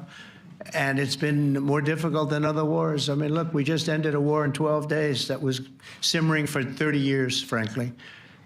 We ended Rwanda and the Congo. They're coming to sign the documents. We've already signed basic documents, but they're coming, I think, to the White House on Friday. We ended, Serbia was going to go at it. But maybe the most important of all, India and Pakistan. And that wasn't whether or not they may someday have nukes like we're talking about in the Middle East, like we're talking about with Israel and Iran. This is they have nuclear weapons. I ended that with a series of phone calls on trade. I said, look, if you're going to go fighting each other, it was getting very bad. You know how bad that last attack was. It was really bad. If you're going to go fighting each other, we're not doing any trade deal. No, no, no, you have to do a trade deal. I said, we're not doing any trade deal. And in fact, I had the general, who was very impressive. The general from Pakistan was in my office last week. You know, Prime Minister Modi is a great friend of mine. He's a great gentleman. He's a great man. And I got them to reason. I said, we're not doing a trade deal if you're going to fight. And if you're going to fight each other, we're not doing a trade deal. And you know what? They said, no, I want to do the trade deal. We stopped the nuclear war. Go ahead. Go ahead, Jeff. Here's another beauty, Jeff. He's a beauty, all right. Go ahead. Mr. President, to follow up on Ukraine, will the United States contribute any more money to Ukraine's defense this year to the $5 billion that allies are giving? And one question, you had another meeting with the Dutch opposition leader, Mr. Wilders. Can you tell us about that meeting? And are you upset about his anti-Muslim stance? I'm not upset about it. It's just his view. He's unhappy with the way things are going in this country and various countries. He was an opposition leader. And I was asked to meet with the opposition leader by the people that are running. I think they have some deal where if you have a meeting, you're supposed to meet with an opposition leader. I said, that's strange. We don't do that. But I met with I didn't know him. He seemed like a very nice guy, but he's in opposition to the current people, and that was set up by the current people. So I assume when I met with the Prime Minister, you're supposed to meet with the opposition. We'll have to try that sometime in our country. Let's not do it. But I thought he was very good. As far as money going, we'll see what happens. There's a lot of spirit. Look, Vladimir Putin really has to end that war. People are dying at levels that people haven't seen before for a long time. Go ahead. Go ahead. White shirt. Oh, she's all excited. Okay. So, BBC News Ukrainian. Where are you from? I'm from Ukraine. Oh. So my question to you is whether or not the U.S. is ready to sell anti-air missile systems, Patriot, to Ukraine. We know that Russia has been pounding Ukraine really heavily right now. Are you living yourself now in Ukraine? My husband is there. Wow. And I can see you it's amazing. And me with the kids, I'm in Warsaw actually, because he wanted me to be. Is your husband a soldier? No? He's there now? Yeah. Wow. That's rough stuff, right? That's tough. And you're living here? In Warsaw. And you're a reporter? I am. Good. So let me just tell you, they do want to have the missiles, okay, as they call them, the Patriots. And we're going to see if we can make some available. You know, they're very hard to get. We need them too. We were supplying them to Israel, and they're very effective, 100% effective. Hard to believe how effective. And they do want that more than any other thing, as you probably know. That's a very good question, and I wish you a lot of luck. I mean, I can see it's very upsetting to you. So say hello to your husband, okay? Thank you. Go ahead. Thank you. Thank you, Mr. President. You were criticizing... Where are you from? Bloomberg News. Oh, Bloomberg. That's wonderful. You were criticizing the Federal Reserve Chair before coming to this summit. Yeah, I think he's terrible. I was wondering if you've begun interviewing different candidates for the Fed pick. Yeah, I know within 3 or 4 people who are going to pick. I mean, he goes out pretty soon, fortunately, because I think he's terrible. We have no inflation. We have a tremendous economy. Hundreds of billions of dollars of tariff money is pouring in. Factories are being built because they don't want to pay the tariff, so they're building them all over the country. I think we're close to $15 trillion. I told you $5.1 trillion from the Middle East alone, but of investment money coming in. There's never been anything like that in the history of our country. But we have no inflation. And we have borrowing because Biden, stupidly, they did short-term debt. So we have borrowing coming up. And, we'll go 10 years, maybe longer, maybe shorter, but we'll go a long period of time when we do the debt. And because of him, because of this guy, we will have to pay for years. We'll be paying for him. And I said to him, listen, there's no inflation. He says, but maybe there'll be some. That's true. I said, if there is some, what you do is raise the rate. I'm okay with that. You raise the rate in 2 years from now or in a year from now. But because the rate's high, we have to pay more for debt. It's pretty equal. In other words, if it's 4%, it's 4%. If you drop it a point, you'll pay 3%. So it's fairly equal, not necessarily, but fairly equal. So we're going to end up paying maybe 2 points or 3 points more. 3 points would be about $900 billion a year because of this very average mentally person. He's an average mentally person. I'd say low in terms of what he does, low. Low IQ for what he does, okay? Wait, so instead of paying $900 billion, we don't want to pay 900 just because he doesn't want to lower the rate. I said, if there's inflation in 2 years or 3 years or 1 year from now, you raise the rate and you take care of the inflation, among other things. But he's probably a very political guy, I guess. I don't know. I think he's a very stupid person, actually. All right, one more. Let's go. How about you? Go ahead. She looks so happy and everything. Thank you. That's why I I'm picked from her. Spain, too. I'm Ana Buch from La Vanguardia. I wanted to know if... You're where from? Spain, too. Ah. I wanted to know if you want to... That's the Spain corner right there. Shouldn't have said that. That's okay. I do like Spain, by the way. I think it's unfair that they're not paying, but go ahead. Are you going to negotiate directly with Spain about... I'm going to negotiate directly with Spain. I'm going to do it myself. They're going to pay. They'll pay more money this way. You should tell them to go back and pay. You're a reporter? You tell them to go back. They ought to join all of those countries that are paying 5%. Spain's going to be just about the only one that's not.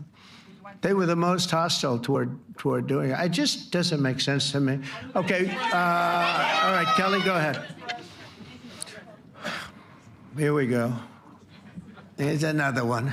Hello, sir. Thank you very We much. got them all today. Okay.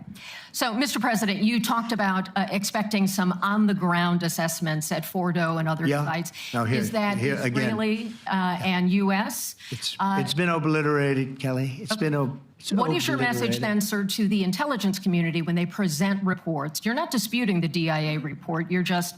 They presented a exists. report that wasn't finished. We're talking about something that took place 3 days ago. I understand that's The report was done So 2 what days is ago. your- Wait a minute. Yes. They didn't see it. All they can do is take a guess. Now, if you take a look at the pictures, if you take a look how it's all blackened, you know the fire and brimstone is all underground because it's granite and it's all underground. You don't show it.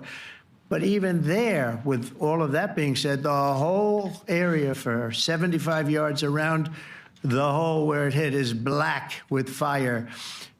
The group that's run by this gentleman, in fact, you may want to talk about it for a second because we're going to issue a report. And I think it's not even a very exciting report at this point. It's been obliterated, totally obliterated.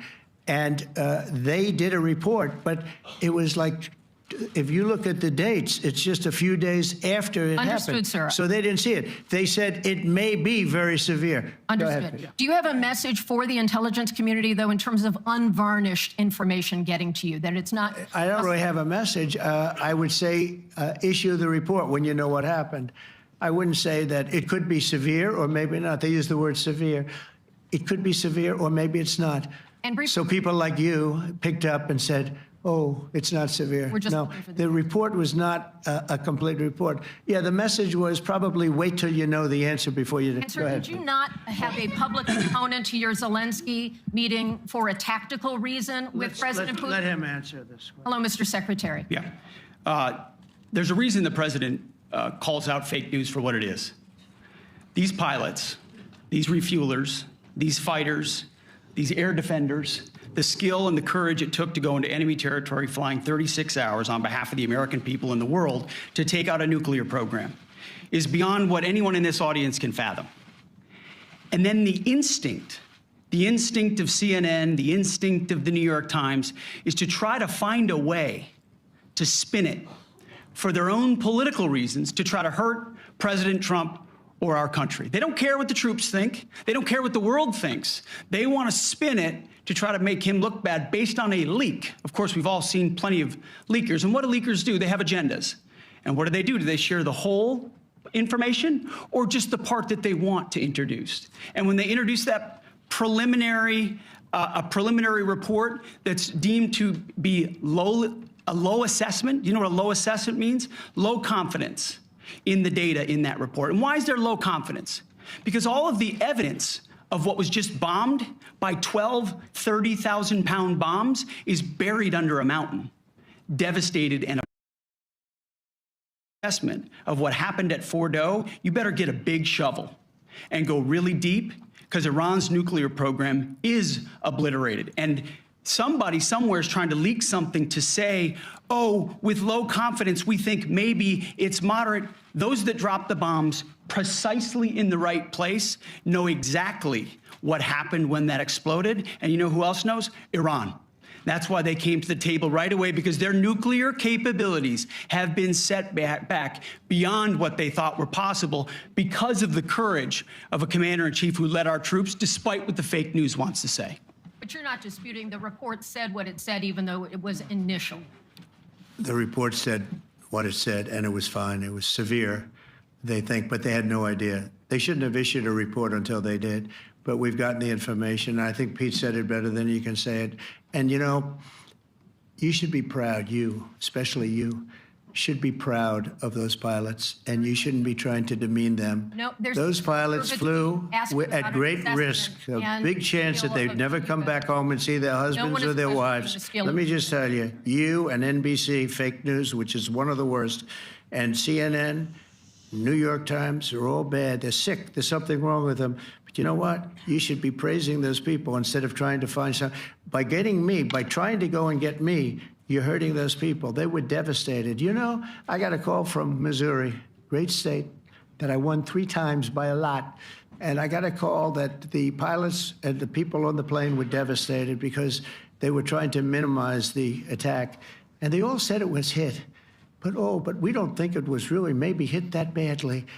And they were devastated. They put their lives on the line, and then they have, and I'm not referring to you, but real scum come out and write reports that are as negative as they could possibly be. It should be the opposite.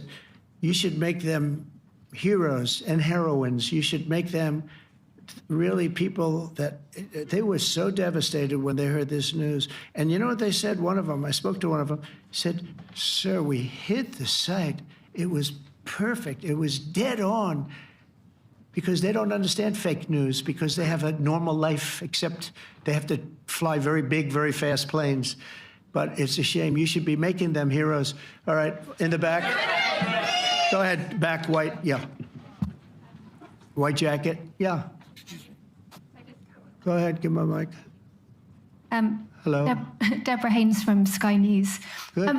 Mark Rutte, the NATO chief, who is your friend, he called you daddy earlier. Do you regard your NATO allies as kind of children? No, he likes me. I think he likes me. If he doesn't, I'll let you know. I'll come back and I'll hit him hard, okay? No? He did it very affectionate. Daddy, you're my daddy.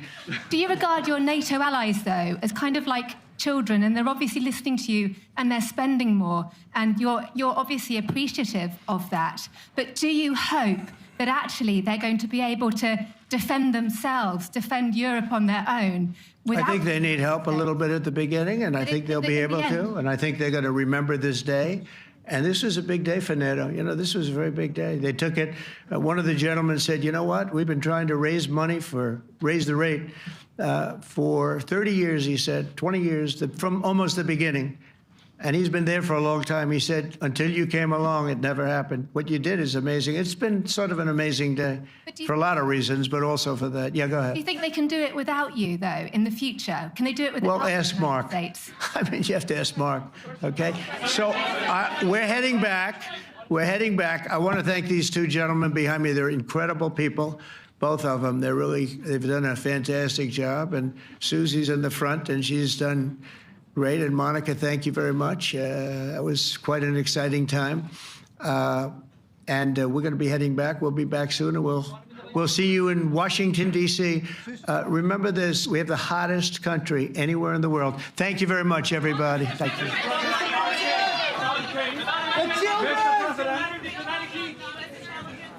Do you trust American intelligence?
Okay, which camera? This one.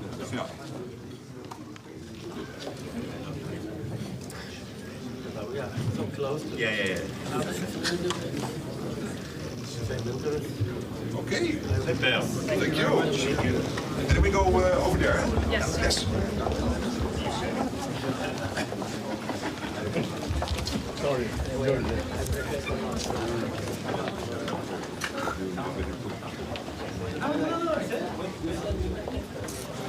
No, you mean the decision? Thank you. No, sorry. Yes, thank you so much.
press conference of Prime Minister Schoof. Prime Minister will start with a short statement in English and will furthermore answer the questions of the Dutch media in Dutch and the international media in English, of course. Thank you. Good afternoon. Today we've reached the end of an intensive but rewarding 2-year period, which has led to this historic summit in The Hague. The agreement that the 32 member countries have made here as one will set the highest standard for our collective deterrence and defense. A renewed and enhanced commitment to protecting peace and security in our territory. And a message to our adversaries that NATO is ready for any and all challenges and threats we may face. I'm proud that we have taken this decision here in The Hague, International City of Peace and Justice. It's the biggest summit our country has ever hosted, involving the most elaborate security operation we've ever seen, and resulting in a turning point in NATO's history. This could not have been done without the work of tens of thousands of Dutch and international professionals and volunteers, and I'd like to use this opportunity to say thank you to everyone who has made this summit possible. This is the Netherlands at its best. All the pieces of this big, complex puzzle have come together, forming the basis of a historic reinforcement of our alliance. We are setting a new NATO spending target as we move toward 2035. We will raise our annual defense spending to 3.5% of GDP, while another 1.5% going to broader defense-related investment and resilience and infrastructure. In doing so, we are committing firmly to the trend that began in recent years. Putin's full-scale invasion of Ukraine in 2022 has made NATO more relevant than ever. With the accession of Finland and Sweden, it is bigger than ever too. And the Hague Investment Plan will now make NATO stronger than ever. We will bolster the European pillar of our alliance and share the financial burden and military task more equally. In this way, working with our American allies, a stronger Europe will help build a stronger NATO. For many countries in our alliance, these percentages are like something from the Cold War era. But it's absolutely vital that we in Europe step up and do our part. We have no choice, given the threat Russia poses to the Euro-Atlantic region and its enormous military build-up. Of course, the threat is most visible in Ukraine. Their future is closely bound up with our security. Every euro we spend on their defense will directly help curb Russia's aggression on our continent. And that's precisely why our support to Ukraine will count towards the 3.5% target. And I've assured President Zelensky that we will continue our unwavering support.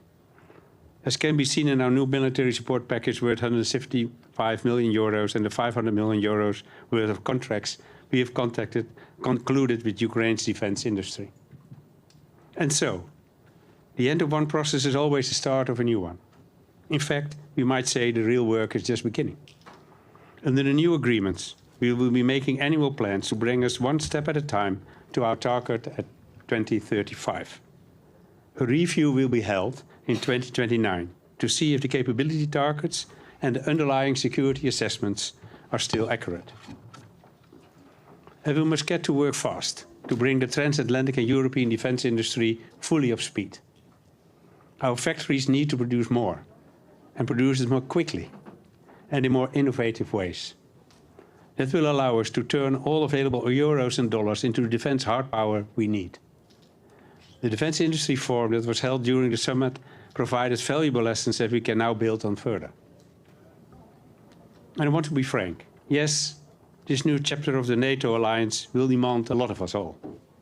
Every year, we'll have to make political and financial decisions on what these enormous investments will involve. These won't be easy discussions, but peace and security do not come for free. They demand constant effort and maintenance, and they demand unity, our most powerful weapon, as we've shown in the past few days. And with that in mind, we are handing the baton to Turkey, the summit host of 2026. Istra, NOS. Ja, meneer Schoof, is het in de vergadering eigenlijk ook gegaan? Ja, meneer Schoof, is het in de vergadering eigenlijk ook gegaan wat er gebeurt als landen zich niet aan die percentages houden? We hebben net naar Trump geluisterd en die leek te suggereren dat hij bijvoorbeeld in het geval van Spanje dan zelf misschien wel handelssancties wil opleggen. Is dat een manier om een stok achter de deur te houden? Nou, ik heb geconcludeerd in de vergadering, luisterend naar alle geallieerden, zoals we dat zo mooi zeggen in NATO-verband, dat iedereen zich volledig gecommit heeft aan zeg maar de agreement dat we vandaag hebben bereikt. En nu gaan we stap voor stap dat allemaal realiseren. Niet voor niets hebben we ook een review. Dus laten we nu aan de slag gaan om stap voor stap die capabilities op te bouwen. Die percentages zijn gebaseerd op onderzoeken wat we nodig hebben om uiteindelijk ons weerstandsvermogen en onze afschrikking op orde te krijgen, onze defensie op orde te krijgen. Daar gaan we nu mee aan de slag. En dan kijken we stap voor stap hoe ver we komen. En dan gaan we ook wel kijken als de landen uiteindelijk achterblijven. En dat kan voor meer landen gelden, maar misschien gaan er ook wel heel landen heel snel. Dat hebben we ook gehoord vandaag. Kijken hoe we daar allemaal mee omgaan. Maar in het verleden hebben landen natuurlijk ook met z'n allen afgesproken zich aan 2% te houden. Dat deden toen heel veel landen ook niet. En hoe is het dan als de heer Trump zegt, nou ja, in dat geval ga ik er zelf persoonlijk voor zorgen dat een land dat doet? Nou ja, ik heb het hem ook horen zeggen. Maar ik blijf even bij vandaag. Vandaag hebben we een historische overeenkomst bereikt waarin alle lidstaten zich hieraan verbonden hebben. En we doen een review in 2029. En stap voor stap gaan we nou die stappen zetten om te zorgen dat we de capabilities op zijn plek krijgen. Ja, er zijn landen die denken dat ze dat voor minder geld kunnen. Dat gaan we zien. Ik denk dat het allerbelangrijkste is dat we die capabilities opbouwen.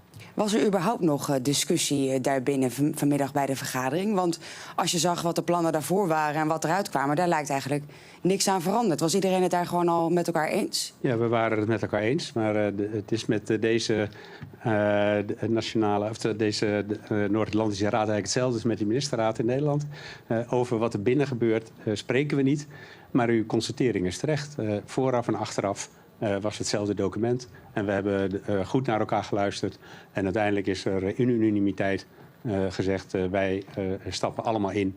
En dat betekent dat dit nu een historisch moment is. En we Den Haag, hopelijk over 10 jaar als we terugkijken, kunnen zeggen in Den Haag is uiteindelijk dat belangrijke keerpunt in de NATO ten opzichte van onze defensie en onze afschrikking gerealiseerd door hogere defensieuitgaven en een betere defensie die daarvoor resulteert. En daarmee voor vrede en welvaart in Europa en de rest van de wereld. Ja, dan een laatste vraag. We hoorden net inderdaad ook de heer Trump. Die lijkt ook helemaal warm geworden voor de NAVO, zoals hij net aangaf. Maar we weten natuurlijk ook, het is een wispelturige man die nogal eens van mening kan veranderen. Bijvoorbeeld ook over artikel 5. Hij zegt nu, nou daar sta ik helemaal achter. Denkt u ook dat dat zo blijft? Of kan dat volgende week ook weer veranderen? Nee, ik denk dat het zo blijft. Want ik denk dat er, afgezien van uitspraken die we soms hebben gezien, de boodschap van Amerika tot steeds is geweest dat als we zeg maar, met deze overeenkomst, maar ook tegelijkertijd weer met elkaar ook weer hebben bevestigd dat artikel 5 gewoon geldt. En ook in mijn eigen gesprek met de heer Trump, en heeft u wellicht ook een stukje van gezien van het laatste stukje, want daar was de media bij, is dat nog een keer bevestigd. En ook op de vraag van artikel 5 zei hij, ja, waarom denkt u altijd dat ik hier ben? Ook als landen niet betalen. En ik denk dat dat belangrijk is als hij ook zegt, waarom denkt u dat ik anders hier ben? Dus artikel 5 geldt gewoon. SBS dan ANP? Meneer Schoof, bent u opgelucht en tevreden dat het erop zit en dat Trump zijn zin heeft gekregen? Nou, de top zit er pas op als iedereen weg is. Dat klinkt misschien een beetje onaardig, maar dat is natuurlijk wel het geval. We vinden op dit moment ook nog links en rechts nog wat kleine bilaterale of grotere bilaterale gesprekken plaats. Bent u bang dat daar nog wat kan gebeuren? Nee, ik ben er niet bang over, maar ik constateer even dat de top pas klaar is als iedereen weer in het vliegtuig zit op weg naar huis. Dan is de top afgelopen en dan denk ik dat we terug kunnen kijken op een buitengewoon succesvolle top. Vooral ook op de inhoud, maar ook als we kijken hoe de organisatie de afgelopen periode heeft gewerkt. Daar kan je echt ontzettend trots op zijn dat die, wat ik ook zei net, die tienduizenden mensen die dat allemaal voor elkaar hebben gebokst en met elkaar hebben gedaan. Naast zeg maar, de diplomaten die altijd inhoudelijk overleg de afgelopen weken, maanden hebben gedaan. Ja, dan kijk je natuurlijk met trots terug op het resultaat. We hadden het net al even over de wispelturigheid van Trump. Kunt u opgelucht ademhalen nu? Nou ja, de vooruitzichten waren gewoon goed. En dat we met deze overeenkomst, en dit is mij vaak gevraagd, komt Trump. Hij heeft me dat een keer in een telefoongesprek, heeft hij me verzekerd dat het 100% zeker was. En ik heb geconstateerd dat daar in ieder geval de afgelopen 2 maanden, denk ik, geen verandering is gekomen. En dat hij er ook gisteravond was. Hij het ietsje later dan gepland, maar hij was er wel. Heeft u en uw team nog een rol gespeeld in het feit dat hij bij het Koningshuis heeft geslapen? Nou, daar doe ik allemaal geen mededeling over. Maar er vindt allemaal permanent overleg plaats. Want dit is echt iets voor Nederland en het Koningshuis om daar te kijken hoe dat kan. En natuurlijk hebben we daar met elkaar overleg over. Dank. ANP? ANP hiervoor. Ja, meneer Schoof, in 2029 is het allereerste eikmoment. Waar moet Nederland staan op dat moment? Oh, daar doe ik op dit moment geen uitspraak over. Ik denk dat we moeten kunnen zien dat Nederland op een pad zit. Dus ik zeg er toch nog wel iets over. En dat Nederland op een pad zit wat duidelijk markeert dat we op weg zijn naar de 3,5%. Maar ik ga je niet zeggen waar Nederland in 2029 moet zijn. Ook in het parlementaire debat heb ik steeds gezegd dat elk jaar opnieuw moet die discussie worden genomen. Het zal ongetwijfeld ook na de verkiezingen de formatie een belangrijk onderwerp van gesprek zijn om te kijken hoe het nieuwe kabinet dat pad voor zich ziet. En het is wellicht aan het huidige kabinet om daar de eerste besluiten over te nemen, namelijk rond de voorjaarsnota van 2026 voor de begroting 27. Maar dat hangt helemaal af van de snelheid van het formatieproces. Ja, de Nederlandse politiek kennende kan het nog een tijdje duren voordat er een nieuw kabinet zit. Het zou zomaar kunnen duren dat u nog een jaar demissionair bent. Is dit niet ook al een moment voor de augustusbesluitvorming bijvoorbeeld? Om dan al die eerste stap te gaan zetten? Nee, augustus praten we normaal gesproken niet over de uitgavenkant van de begroting. Dat doen we echt bij de voorjaarsnota. Dat hebben we bij de voorjaarsnota ook ten opzichte van 2026 voor Defensie gedaan. Daarom zeggen we ook in 2026 zitten we 2,2% inclusief de Oekraïne-uitgaven. Ja. En dat betekent dat voor het eerst weer bij de voorjaarsnota van 2026 voor de begroting van 27 over de uitgaven wordt gesproken, gerelateerd nu aan deze NAVO-norm. Ja, over die bijdrage of de opnemen van de Oekraïne-steun hierin, in die NAVO-norm. Kunt u iets meer schetsen hoe dat zeg maar verdeeld is? Wat er wel voor telt en wat er bijvoorbeeld ook niet voor telt? Ja, wat militair is, wordt meegeteld onder de NAVO-norm. Ja, dus alles wordt daar gewoon bij opgeteld? Nou, dat is niet humanitarian aid of wederopbouw. Het is het militaire deel van de financiering die verschillende landen doen ten behoeve van de support aan Oekraïne. Sorry, ik zit natuurlijk nog helemaal in het Engels. Ten behoeve van Oekraïne. En ik denk dat dat ook ontzettend belangrijk is. Die support aan Oekraïne. Ik maak even misbruik van uw vraag. Dat is ook veel op tafel geweest de afgelopen dagen. Ik heb gisteren ook zelf daar met Zelensky uitvoerig over gesproken. Dat die voortdurende support heeft Oekraïne gewoon nodig. Om druk en tegelijkertijd druk houden op Rusland. Ik denk ook belangrijk. Morgen zijn we weer in Brussel met de Europese Raad. Dan kunnen we waarschijnlijk ook weer praten over het 18e sanctiepakket. Het is belangrijk om die druk te houden, de support aan Oekraïne en te kijken. En daar is natuurlijk ook met de president van Amerika over gesproken. Op welke manier we ervoor kunnen zorgen dat ook Poetin weer aan tafel komt en serieus in gesprek komt met Oekraïne. Om te zorgen dat er eerst een staakt het vuur en daarna een duurzame vrede kan ontstaan. Ja. Mede door Spanje gaat er natuurlijk veel over van hoe gaan we die 3,5% nou invullen en is zoveel geld ook wel nodig? Zegt u namens Nederland ook echt toe van wij gaan die 3,5% invullen met strikt defensieuitgaven en wij gaan daar niet creatief in boekhouden, om het even zo te zeggen? Of wij gaan zeggen wij gaan die doelen halen met minder geld? Nee, we gaan niet creatief boekhouden. 3,5% is 3,5%. Er is een vrij strikte NAVO-norm voor. De NAVO zal er ook strak op monitoren. En dat betekent dat dat ook datgene is wat onder die 3,5% valt en niks anders. En daar heeft Nederland ook voor getekend en dat gaan we ook serieus doen richting 2035. Dus daar zal Nederland het braafste jongetje van de klas worden? Nou, het braafste jongetje van de klas klinkt zo ontzettend vervelend. Het is die verhoging van de defensiebudgetten, laat ik dat nog een keer onderstrepen, gaat uiteindelijk om de veiligheid van Nederland en de veiligheid van Europa. Gelet op wat we zien, op wat er wordt opgebouwd aan de Russische kant, aan de oostgrens van Europa, aan de Russische kant. Daarom moeten we investeren. Je kan discussiëren over het tempo waarin. De veiligheid vereist eigenlijk dat je dat rap doet. We hebben met elkaar afgesproken juist om een balans te zoeken ten opzichte van de vele uitgaven die overheden moeten doen in het belang van de mensen in hun land.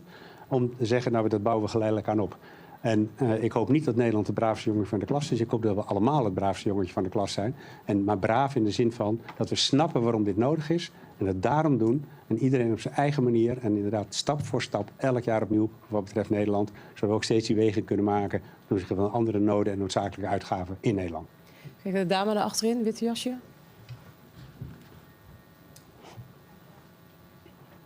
Hello, my name is Ekaterina Kodrikadze. I'm from TV Rain, based in Amsterdam, Russian independent television channel. Thank you. I would like to ask you about the sanctions or any other ways to put pressure on Vladimir Putin. We heard that Russia, in communique, is a long-time threat for NATO, but there is no answer to the clear question about the strategy of NATO separately Europeans or together with Americans about Vladimir Putin and his actions? Because if it's a threat, then something should be done, I suppose. What do you think about that? Do you agree personally with Donald Trump, who still believes in negotiations with Russian Federation? What do you think about that? Thank you. Well, to answer your first question, I think the strategy is very clear. We have to make sure that our deterrence and defense is in place. I think that's an important message. And when it's related to Ukraine, we're already discussing the 18th sanction package to put pressure on Russia. So again, there is a strategy, pressure on Russia. And I would agree with everybody that diplomacy is always a good solution when something is going wrong.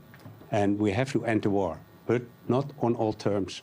And I think it's important that the sovereignty of Ukraine is not in discussion. So negotiations should take place. And I'm sure that also in the coming weeks, there will be a lot of pressure, also on Russia, to go back to the negotiation table and to negotiate seriously with Ukraine and with the US. Reuters? I'm going to ask this question in English for my international colleagues. In his press conference, President Trump also used the NATO podium as a way to launch some verbal attacks against U.S. media and their reporting. The Netherlands has always positioned itself as a champion of the free press. What do you think of these kind of attacks on media for reporting?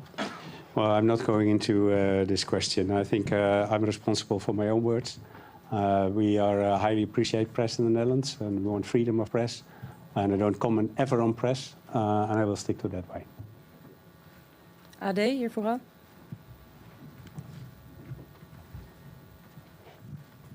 Meneer Schoof, toch even een aanvulling op die vraag. Want hij deed dit ook tijdens uw bilaterale ontmoeting met u. U zat daar dan naast. U gaat dan wel over uw eigen woorden, maar u zit er wel naast terwijl de president deze woorden spreekt over New York Times en CNN en ze afdoet als fake news. Ja. U zit daar dan naast. Wat doet dat met u? Nou, ik hoor dat aan. En het onderwerp van gesprek kan ik op dat moment niet beoordelen. Want het gaat over wel of geen informatie die betrekking heeft op de damage die uiteindelijk is gerealiseerd met de aanval op de nucleaire installaties in Iran. Dus blijf ik uit die discussie, want ik weet niet wie er op dat punt gelijk heeft. Spreekt u hem dan achter gesloten deuren daar nog op aan? Nee, ik weet niet wie er gelijk heeft. Dus ik beschik niet over de informatie om daar een zelfstandig oordeel over te kunnen vellen. Tijdens de persconferentie van de president zei hij dat hij ook een ontmoeting heeft gehad met PVV-leider Geert Wilders. Hij zei dat is gebruikelijk, want als je de regeringsleider ontmoet, moet je ook de leider van een grote oppositiepartij ontmoeten. Heeft u die ontmoeting geregeld? Nee. En ik ben op geen enkele manier, en wij zijn op geen enkele manier erbij betrokken geweest. Ik hoorde eerder deze week van de mogelijkheid dat deze ontmoeting zou plaatsvinden. Het is niet aan mij om daar, het is aan president Trump om te bepalen met wie die praat of niet. Maar we zijn op geen enkele manier hierbij betrokken geweest. Radio 1. Meneer Schoof, kunt u zich voorstellen dat er andere staatshoofden in de wereld zijn die net zo'n vorstelijke ontvangst krijgen als president Trump gisteren? En u bedoelt vorstelijk nu letterlijk? Ja, namelijk zeker. ontvangen. Ja, dat was uniek. Bij mijn weten is er nog niet eerder een president of staatshoofd geweest. Maar goed, ik heb mijn geschiedenis niet helemaal goed. Maar in ieder geval nog nooit eerder een Amerikaanse president. Dat weet ik wel zeker. Maar gisteren heeft de koning en de koningin hebben meerdere regeringsleiders ontvangen op Huis ten Bosch. En we hebben gisteravond ook collectief het diner gehad. Waar een buitengewoon goede en plezierige sfeer hing. En denk ik ook een hele goede opmaat voor de vergadering voor vandaag. Maar het was daar heel gezellig met elkaar, maar u bent daar niet allemaal blijven slapen. De Amerikaanse president wel. Was dat nodig om hem de gewenste richting in te krijgen? Nou, ik denk dat het een aanbod was waar hij graag gebruik van heeft gemaakt. En ik kan er alleen maar positief over zijn. Het heeft gewerkt. Als de koning en koningin daarvoor hun zeg maar huis ten bos beschikbaar willen stellen, dan lijkt me dat prima. Het is een belangrijke president. Een belangrijke, nou, ik moet eigenlijk iets preciezer zeggen. Het is ook een belangrijke president trouwens. Maar een belangrijke president van een belangrijk land. De bondgenoot in de NAVO, die op dit moment nog steeds als land het meeste betaalt aan de NATO. Ik denk dat er allerlei redenen zijn dat dit met de unieke omstandigheid dat Nederland de NAVO-top organiseert. Voor het eerst in het 76-jarig bestaan van de NAVO. Maar als je dat allemaal bij elkaar optelt, dan denk ik dat het helemaal geen gek idee was om nog zeg maar de koning en koningin met alle regeringsleiders laten praten. Nog het diner gisteravond te organiseren. Vandaag koningin Maxima ook met het spousprogramma actief. En Trump ook was uitgenodigd te blijven slapen. Ja, u noemt het helemaal geen gek idee. Wie helpt dat niet zo gekke idee bedacht? Nou, daar ga ik het natuurlijk allemaal niet over hebben. Waarom nou niet? Dat snap ik, dat vindt hij allemaal enig. Ja, maar dit zit allemaal in de boezem van de gesprekken die zeg maar, de leden van dit kabinet hebben met het Koningshuis. Hebt u dit samen met uw voorganger bedacht, de SG-generaal van de NAVO? Ik zei dat dit allemaal zit tussen de gesprekken tussen het Koningshuis en leden en medewerkers namens het kabinet. En wie is het volgende buitenlandse staatshoofd dat bij de koning en koningin thuis mag logeren? Nou, ik weet niet wanneer wij de volgende NAVO-top organiseren, maar ik vermoed dat dat niet heel snel is. De dame hier, tweede rij. Goedemiddag, Ria Kats, Financieel Dagblad. Ik had 2 vragen. We zien in de verklaring, in de slotverklaring, dat Rusland daarin wordt genoemd als grote, langlopende dreiging. En er staat ook iets in over Oekraïne-steun. We weten allemaal dat Amerika daar aanvankelijk niet happig op was om Oekraïne en Rusland in die verklaring te krijgen. En dat de verklaring zo kort en krachtig mogelijk moest. Hoeveel moeite heeft Nederland gedaan om het er toch in te krijgen? Hoe belangrijk was dit voor u? En kunt u iets vertellen over dat proces, hoe dat gegaan is? Ja, het proces kan ik maar vanuit één kant zeg maar beschouwen, namelijk vanuit de Nederlandse kant. En wat in het bijzonder onze permanente vertegenwoordiger bij de NAVO heeft gedaan. Ook in combinatie met natuurlijk de minister van Buitenlandse Zaken en de minister van Defensie. Wij zijn van begin af aan helder geweest dat wij Oekraïne, ook in relatie tot de Russische agressieoorlog, belangrijk vonden. Ook belangrijk vonden dat Zelensky ook aanwezig was in en rond de NAVO-top. En constateer dat alles wat wij daarop vonden, maar er waren meer landen die dat een ontzettend belangrijk onderwerp vonden, dat het uiteindelijk geresulteerd heeft in Zelensky hier bij de top. En een bilateraal tussen president Trump en Zelensky, wat denk ik ook heel belangrijk was. Waar ik ook president Trump in zijn persconferentie ook een paar mooie dingen heb over horen zeggen. En tegelijkertijd ook in de verklaring duidelijk is, wat ik ook heel goed snap, rondom de Russische agressieoorlog, wat ik denk ik ook al een paar keer heb gezegd, zeg maar een belangrijk moment was om ook in Europa te realiseren dat we te maken hebben met een agressor die geweldig zijn militair potentieel aan het opbouwen is, die onvoorstelbare hoeveelheden percentages van hun bruto nationaal product uitgeeft aan defensie. Dat dat een gevaarlijke ontwikkeling is en dat het daarom belangrijk is dat het ook genoemd wordt in de tekst. En tegelijkertijd ook belangrijk is dat we de steun aan Oekraïne blijven geven, omdat dat uiteindelijk op dit moment de agressieoorlog is die gevoerd wordt. Maar hoeveel moeite kost het om de Amerikanen hiervan te afkrijgen? Nou, het staat in de tekst, dat is belangrijk. BNR. Ja, goedemiddag meneer Schoof. Kunt u een kwalificatie geven aan uw ontmoeting met Donald Trump? Een kwalificatie? Het was een buitengewoon plezierig gesprek. Ja. Heeft u er meer over te zeggen? Nou ja, het vond achter gesloten deuren plaats, maar een klein stukje met de media erbij. En ik denk dat we gezamenlijk hebben geconstateerd dat we vanochtend in de Noord-Atlantische Raad echt hele belangrijke stappen hebben gezet. Dat het ook een belangrijk moment is voor de ontwikkeling van de NATO. Ook belangrijk in relatie tot zeg maar het opvoeren van de defensiebudgetten. En Europa meer in balans komt met de Verenigde Staten. Daar hebben we het uitvoerig over gehad. En daarnaast hebben we een aantal issues besproken die natuurlijk te maken hebben, ja, je kunt het ongeveer wel raden, namelijk met Oekraïne en met het Midden-Oosten. En daar doe ik verder geen mededeling over. En gelooft u hem op zijn woord als hij zegt dat hij Oekraïne blijft steunen? Ik heb gezien dat hij ook een goed gesprek heeft gehad met president Zelensky. Dat hij echt zich wil inzetten als president van Amerika, ook om de gesprekken te hervatten. Dat hij ook heel goed begrijpt dat Poetin daar een belangrijke actor in is. En we hebben eerder gezien dat hij daarin ook wat geïrriteerd raakt omdat Poetin niet wil bewegen. En ik ga ervan uit dat er ook de komende dagen en weken daar verdere initiatieven zullen worden ondernomen om Poetin terug te krijgen aan de onderhandelingstafel. En unconditional. En zodat er fatsoenlijke gesprekken kunnen plaatsvinden tussen Oekraïne en Rusland. Al dan niet samen met de Amerikaanse president. Heeft u de indruk dat Trump nu meer aan boord is om een staakt het vuren te realiseren? In ieder geval Europa, Oekraïne en Amerika aan de ene kant? Nou, ik denk dat Trump altijd al wel aan boord was om te zorgen dat er een staakt het vuren kwam. En dat hij zich de afgelopen periodes natuurlijk met een aantal grote onderwerpen heeft bezig gehouden. En ik hoop dat de manier waarop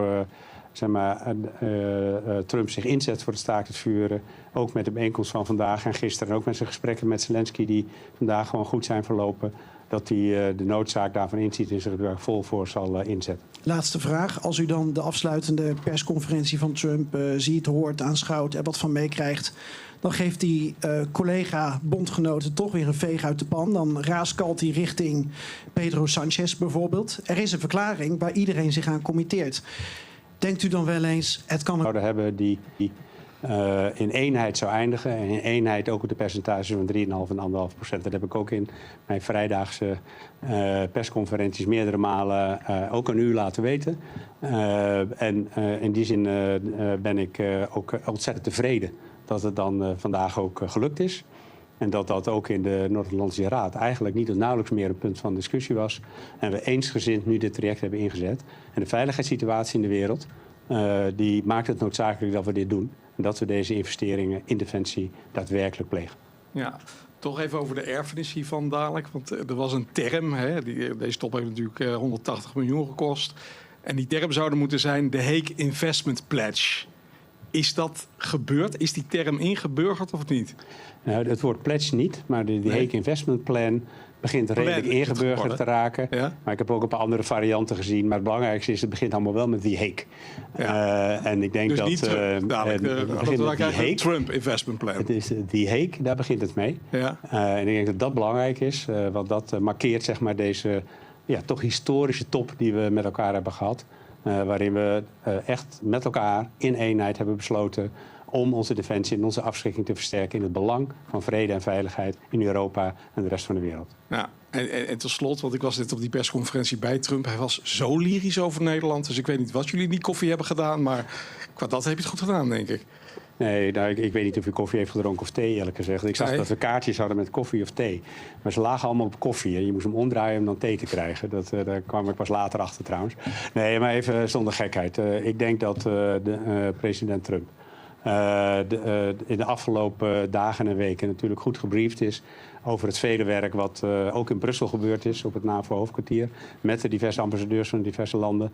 En dat we uiteindelijk aan die verklaring hebben gewerkt, die korte verklaring van ongeveer 1 A4, wat ongekend is, want normaal gesproken zijn de NAVO-verklaringen vele malen langer. En kan het zomaar 40 of 80 bladzijden zijn. Dus met 1 pagina een korte, helder statement wat echt goed onderschrijft wat we gaan doen in het belang van de vrede en veiligheid. En daarom vind ik het ook zo belangrijk dat die Hague eraan zit. Want die Hague is Nederland en dat betekent dat mensen zich deze top hopelijk over 10 jaar kunnen herinneren als een belangrijk moment waarin we uiteindelijk een belangrijke stap hebben gezet die ertoe bij heeft gedragen dat in Europa en de rest van de wereld de vrede en veiligheid is. Ja, is dat ongeveer hetzelfde als destijds in Maastricht werd die euro besloten? Ziet u dat hetzelfde als dit dan ongeveer? Nou, de Maastricht Treaty is heel lang een ingeburgerd begrip geweest. En nog steeds, als je regeringsleiders van ongeveer mijn leeftijd of misschien nog ietsje jonger daarna vraagt, dan hebben ze dat beeld nog steeds helder. En ik denk dat we als Nederland trots kunnen zijn als dat over 10 jaar bij de regeringsleiders en misschien ook gewoon de mensen die hier dag in dag uit leven in Nederland en Europa, toch het besef er is geweest nu, maar ook over 10 jaar, dat we vandaag een ontzettend belangrijke stap hebben gezet ten behoeve van die vrede en veiligheid. Laatste vraag hier vooraan. Arnoud Brouwers van de Volkskrant. Nog 1 vraag over Geert Wilders' ontmoeting met de president Trump. De president leek sterk te suggereren dat die ontmoeting was georganiseerd door het gastland.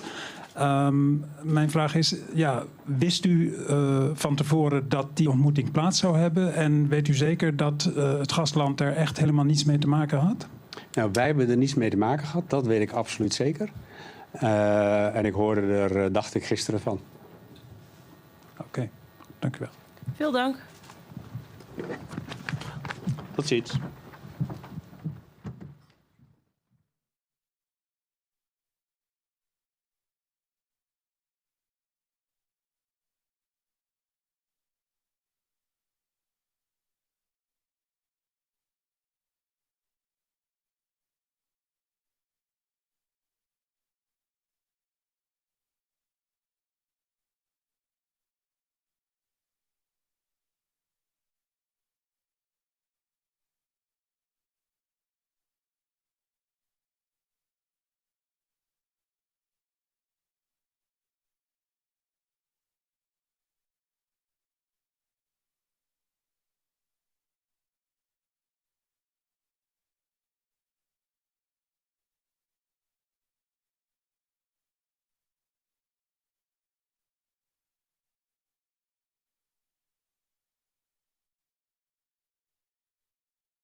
Want we hebben een groots besluit genomen met 32 bondgenoten om 3,5% in defensie te investeren en 1,5% breder in veiligheid. Dus 5% totaal in defensie en in veiligheid.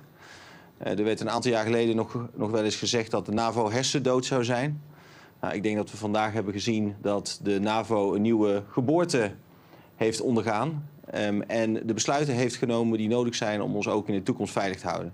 En daar gaat het natuurlijk om dat we vanwege de dreiging van Rusland, die alsmaar toeneemt, die ook in de komende jaren toeneemt, dat we met 32 bondgenoten samen doen wat nodig is om ons daartegen te verdedigen. En om Rusland ook in de toekomst af te schrikken. Zodat Poetin het geen moment in zijn hoofd zal halen om ook maar één vinger naar een NAVO-bondgenoot militair uit te steken. Er wordt veel gesproken over defensie-uitgaven. Ik spreek liever over defensie-investeringen. Want het heeft, aan de andere kant biedt het ook enorm veel kansen. Het biedt economische kansen voor Nederland. Om te investeren in allerlei technologieën en in allerlei veelbelovende bedrijven. En het biedt ook enorm veel kansen voor innovatie. Dus in die zin zal het er ook voor zorgen dat Nederland in de toekomst niet alleen veiliger blijft, maar er ook economisch gezien sterker zal komen voor te staan. Ja, oké, dan beginnen we met de vragen. Wie? Hanneke, AD. Meneer Brekelmans, u zegt de NAVO heeft een hergeboorte ondergaan. Nu is ook het jaar waarop die nieuwe investering gehaald moet worden naar, het staat op 2032. Heel vaak wordt er gezegd, dat is misschien de oorlog al voorbij, dan is het te laat. Hoe weet u nu zeker dat dat ook gaat gebeuren? Dat er genoeg wordt gedaan om de defensieapparaten van alle landen op te bouwen, om klaar te zijn voor een eventuele aanval? Ja. Kijk, we zien natuurlijk dat sommige landen die gaan nu al veel sneller dan het jaar dat is afgesproken. En dat geldt overigens niet alleen voor de landen in Oost-Europa, maar dat geldt bijvoorbeeld ook voor Duitsland, wat natuurlijk in Europa een heel belangrijk land is. Kijk, de militaire noodzaak om snelheid te maken, die is heel duidelijk. Want Rusland is dagelijks bezig om zijn militaire capaciteiten om die verder uit te bouwen. Dus die druk die wordt heel duidelijk gevoeld. En natuurlijk ook de politieke druk vanuit de Verenigde Staten. En Trump die heeft ook heel duidelijk gezegd dat de Europeanen dat die ook tempo zullen moeten maken om een been bij te trekken. Dus we hebben nu deze afspraak gemaakt, daar kunnen we elkaar op aanspreken. Er is de militaire noodzaak, er is de druk vanuit de Verenigde Staten. Dus ik heb er vertrouwen in dat landen in de komende tijd dat die ook stappen zullen gaan zetten. Tegelijkertijd heeft Nederland nog geen idee hoe we het gaan betalen. We hebben wel een idee hoe we het volgend jaar gaan betalen. Want voor 2026 hebben we 2,2% in de boeken staan. Zijn we ook druk bezig. We zijn het afgelopen jaar met 4 miljard gegroeid. Dit jaar gaan we die groei ook doorzetten, waardoor we ook het hele budget uitgeven. Groeien we door naar 2,2%. Maar het klopt, voor de periode daarna, richting 2035... Ja, zal het echt aan een volgend kabinet zijn om dan de politieke keuzes te maken die nodig zijn om het verdere groeipad, om dat verder vorm te geven. ANP. Ja, meneer Brekelmans, u had het over defensie-investeringen. Dat geld moet natuurlijk wel weggezet kunnen worden. Defensie kampt al langer met onderuitputting. Vorig jaar ging het om ongeveer 700 miljoen euro, wat niet weggezet kon worden. Hoe kan Defensie de miljarden die kant opkomen eigenlijk allemaal gaan verhappen? Hoe gaat u zorgen dat het geld uitgegeven kan worden? Ja, omdat we, wat ik net zei, we groeien met 4 miljard per jaar. We zijn in een paar jaar tijd is de totale omvang van de uitgaven van Defensie is verdubbeld.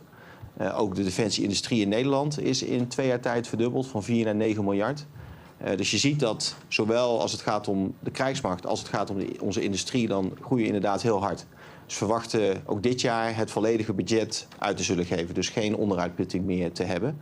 Maar het is niet voor niks dat we gisteren de hele dag hebben besteed aan de defensieindustrie. Omdat we ook barrières voor verdere groei moeten wegnemen. We hebben gesproken over het versoepelen van regelgeving, andere vormen van financiering, meer internationale samenwerking om ook samen investeringspakketten vorm te geven.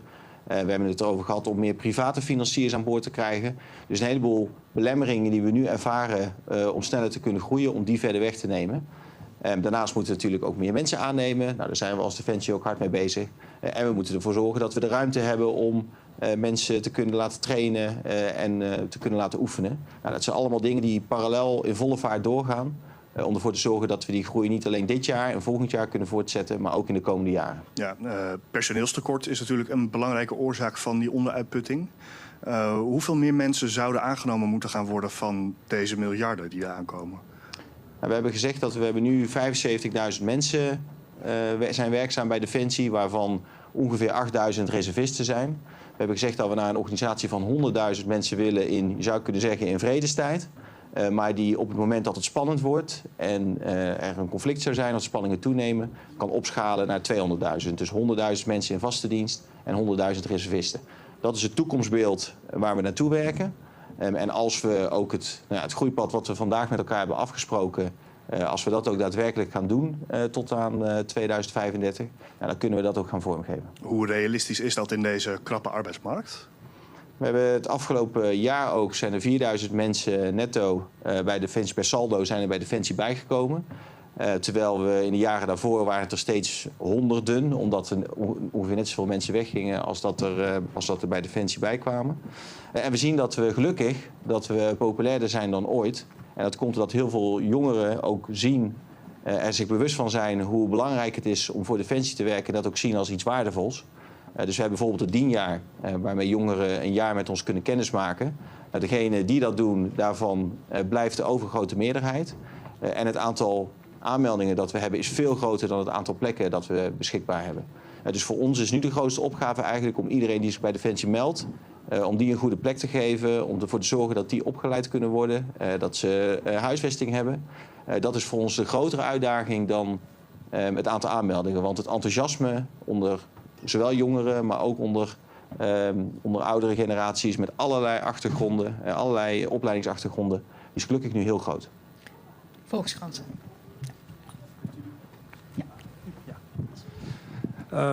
Minister Brekelmans, een paar weken geleden nog was in Brussel op het NAVO-hoofdkwartier de sfeer erin van oké, er wordt een nieuwe pledge afgesproken en we gaan daar jaarlijks eigenlijk zo streng mogelijk op toezien dat landen daar serieus naartoe werken.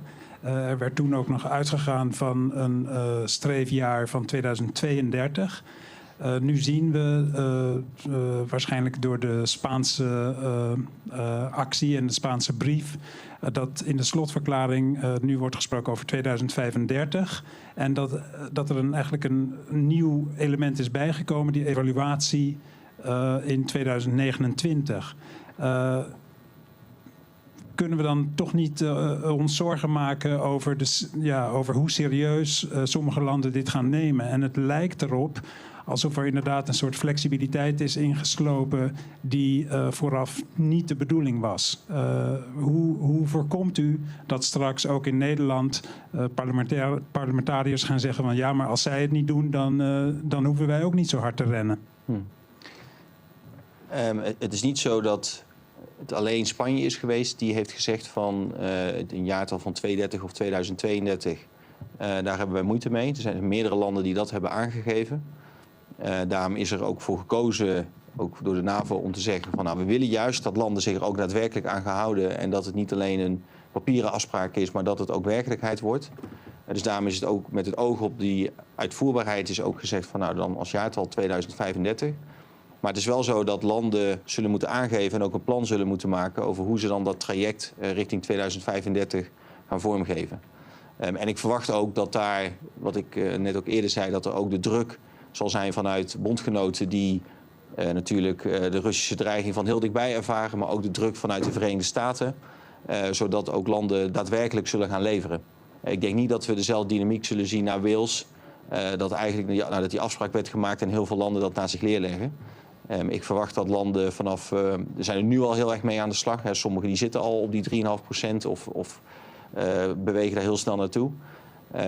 Maar dat is ook het sentiment wat ik gisteravond bij de minister van Defensie proefde. Wij hebben het er ook heel concreet over gehad. Oké, we hebben nu de militaire afspraken al eerder gemaakt. Dus zoals dat in NAVO-jargon heet, de capability targets zijn afgesproken. Dus wat moeten we op de mat leggen?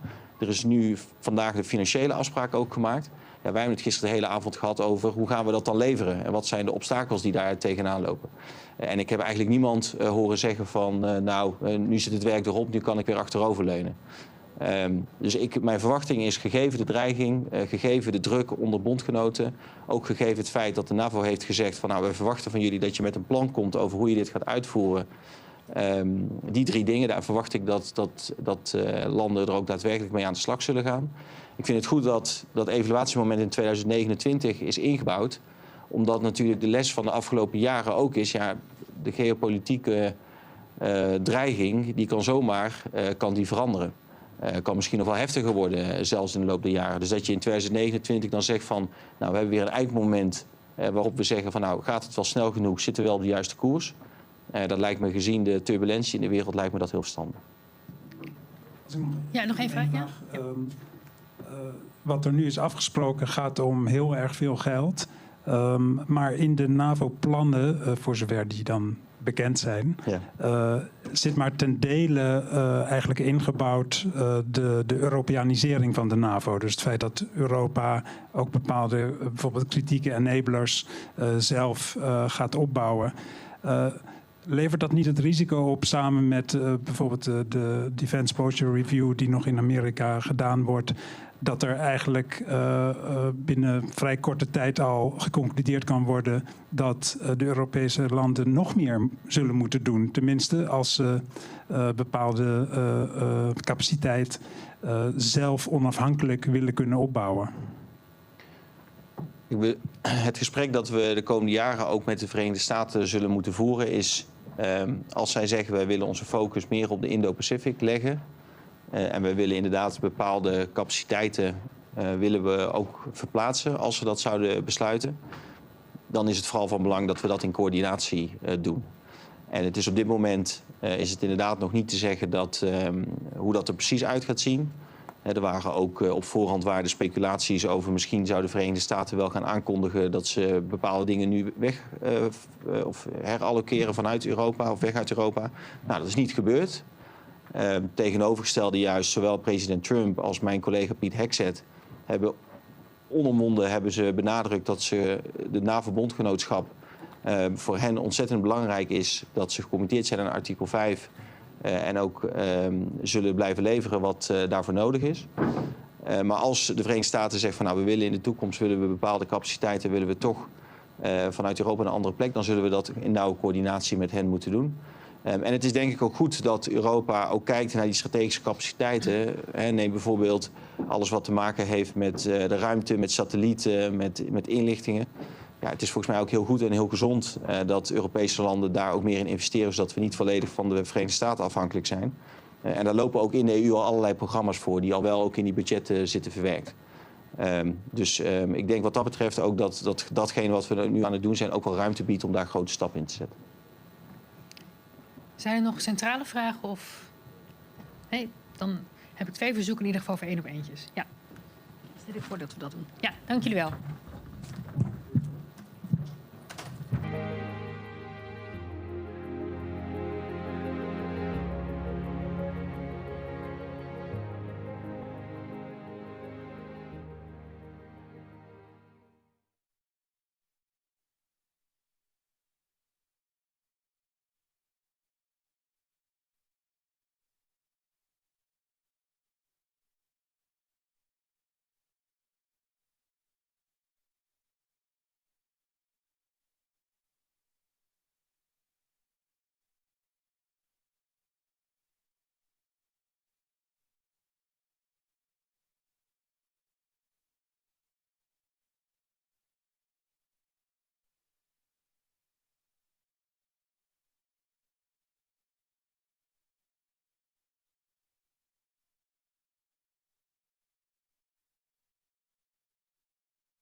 Goedemorgen.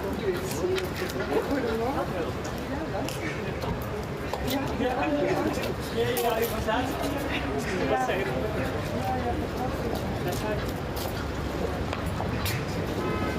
we kunnen naar binnen. Ja. Wij wachten even een stukje.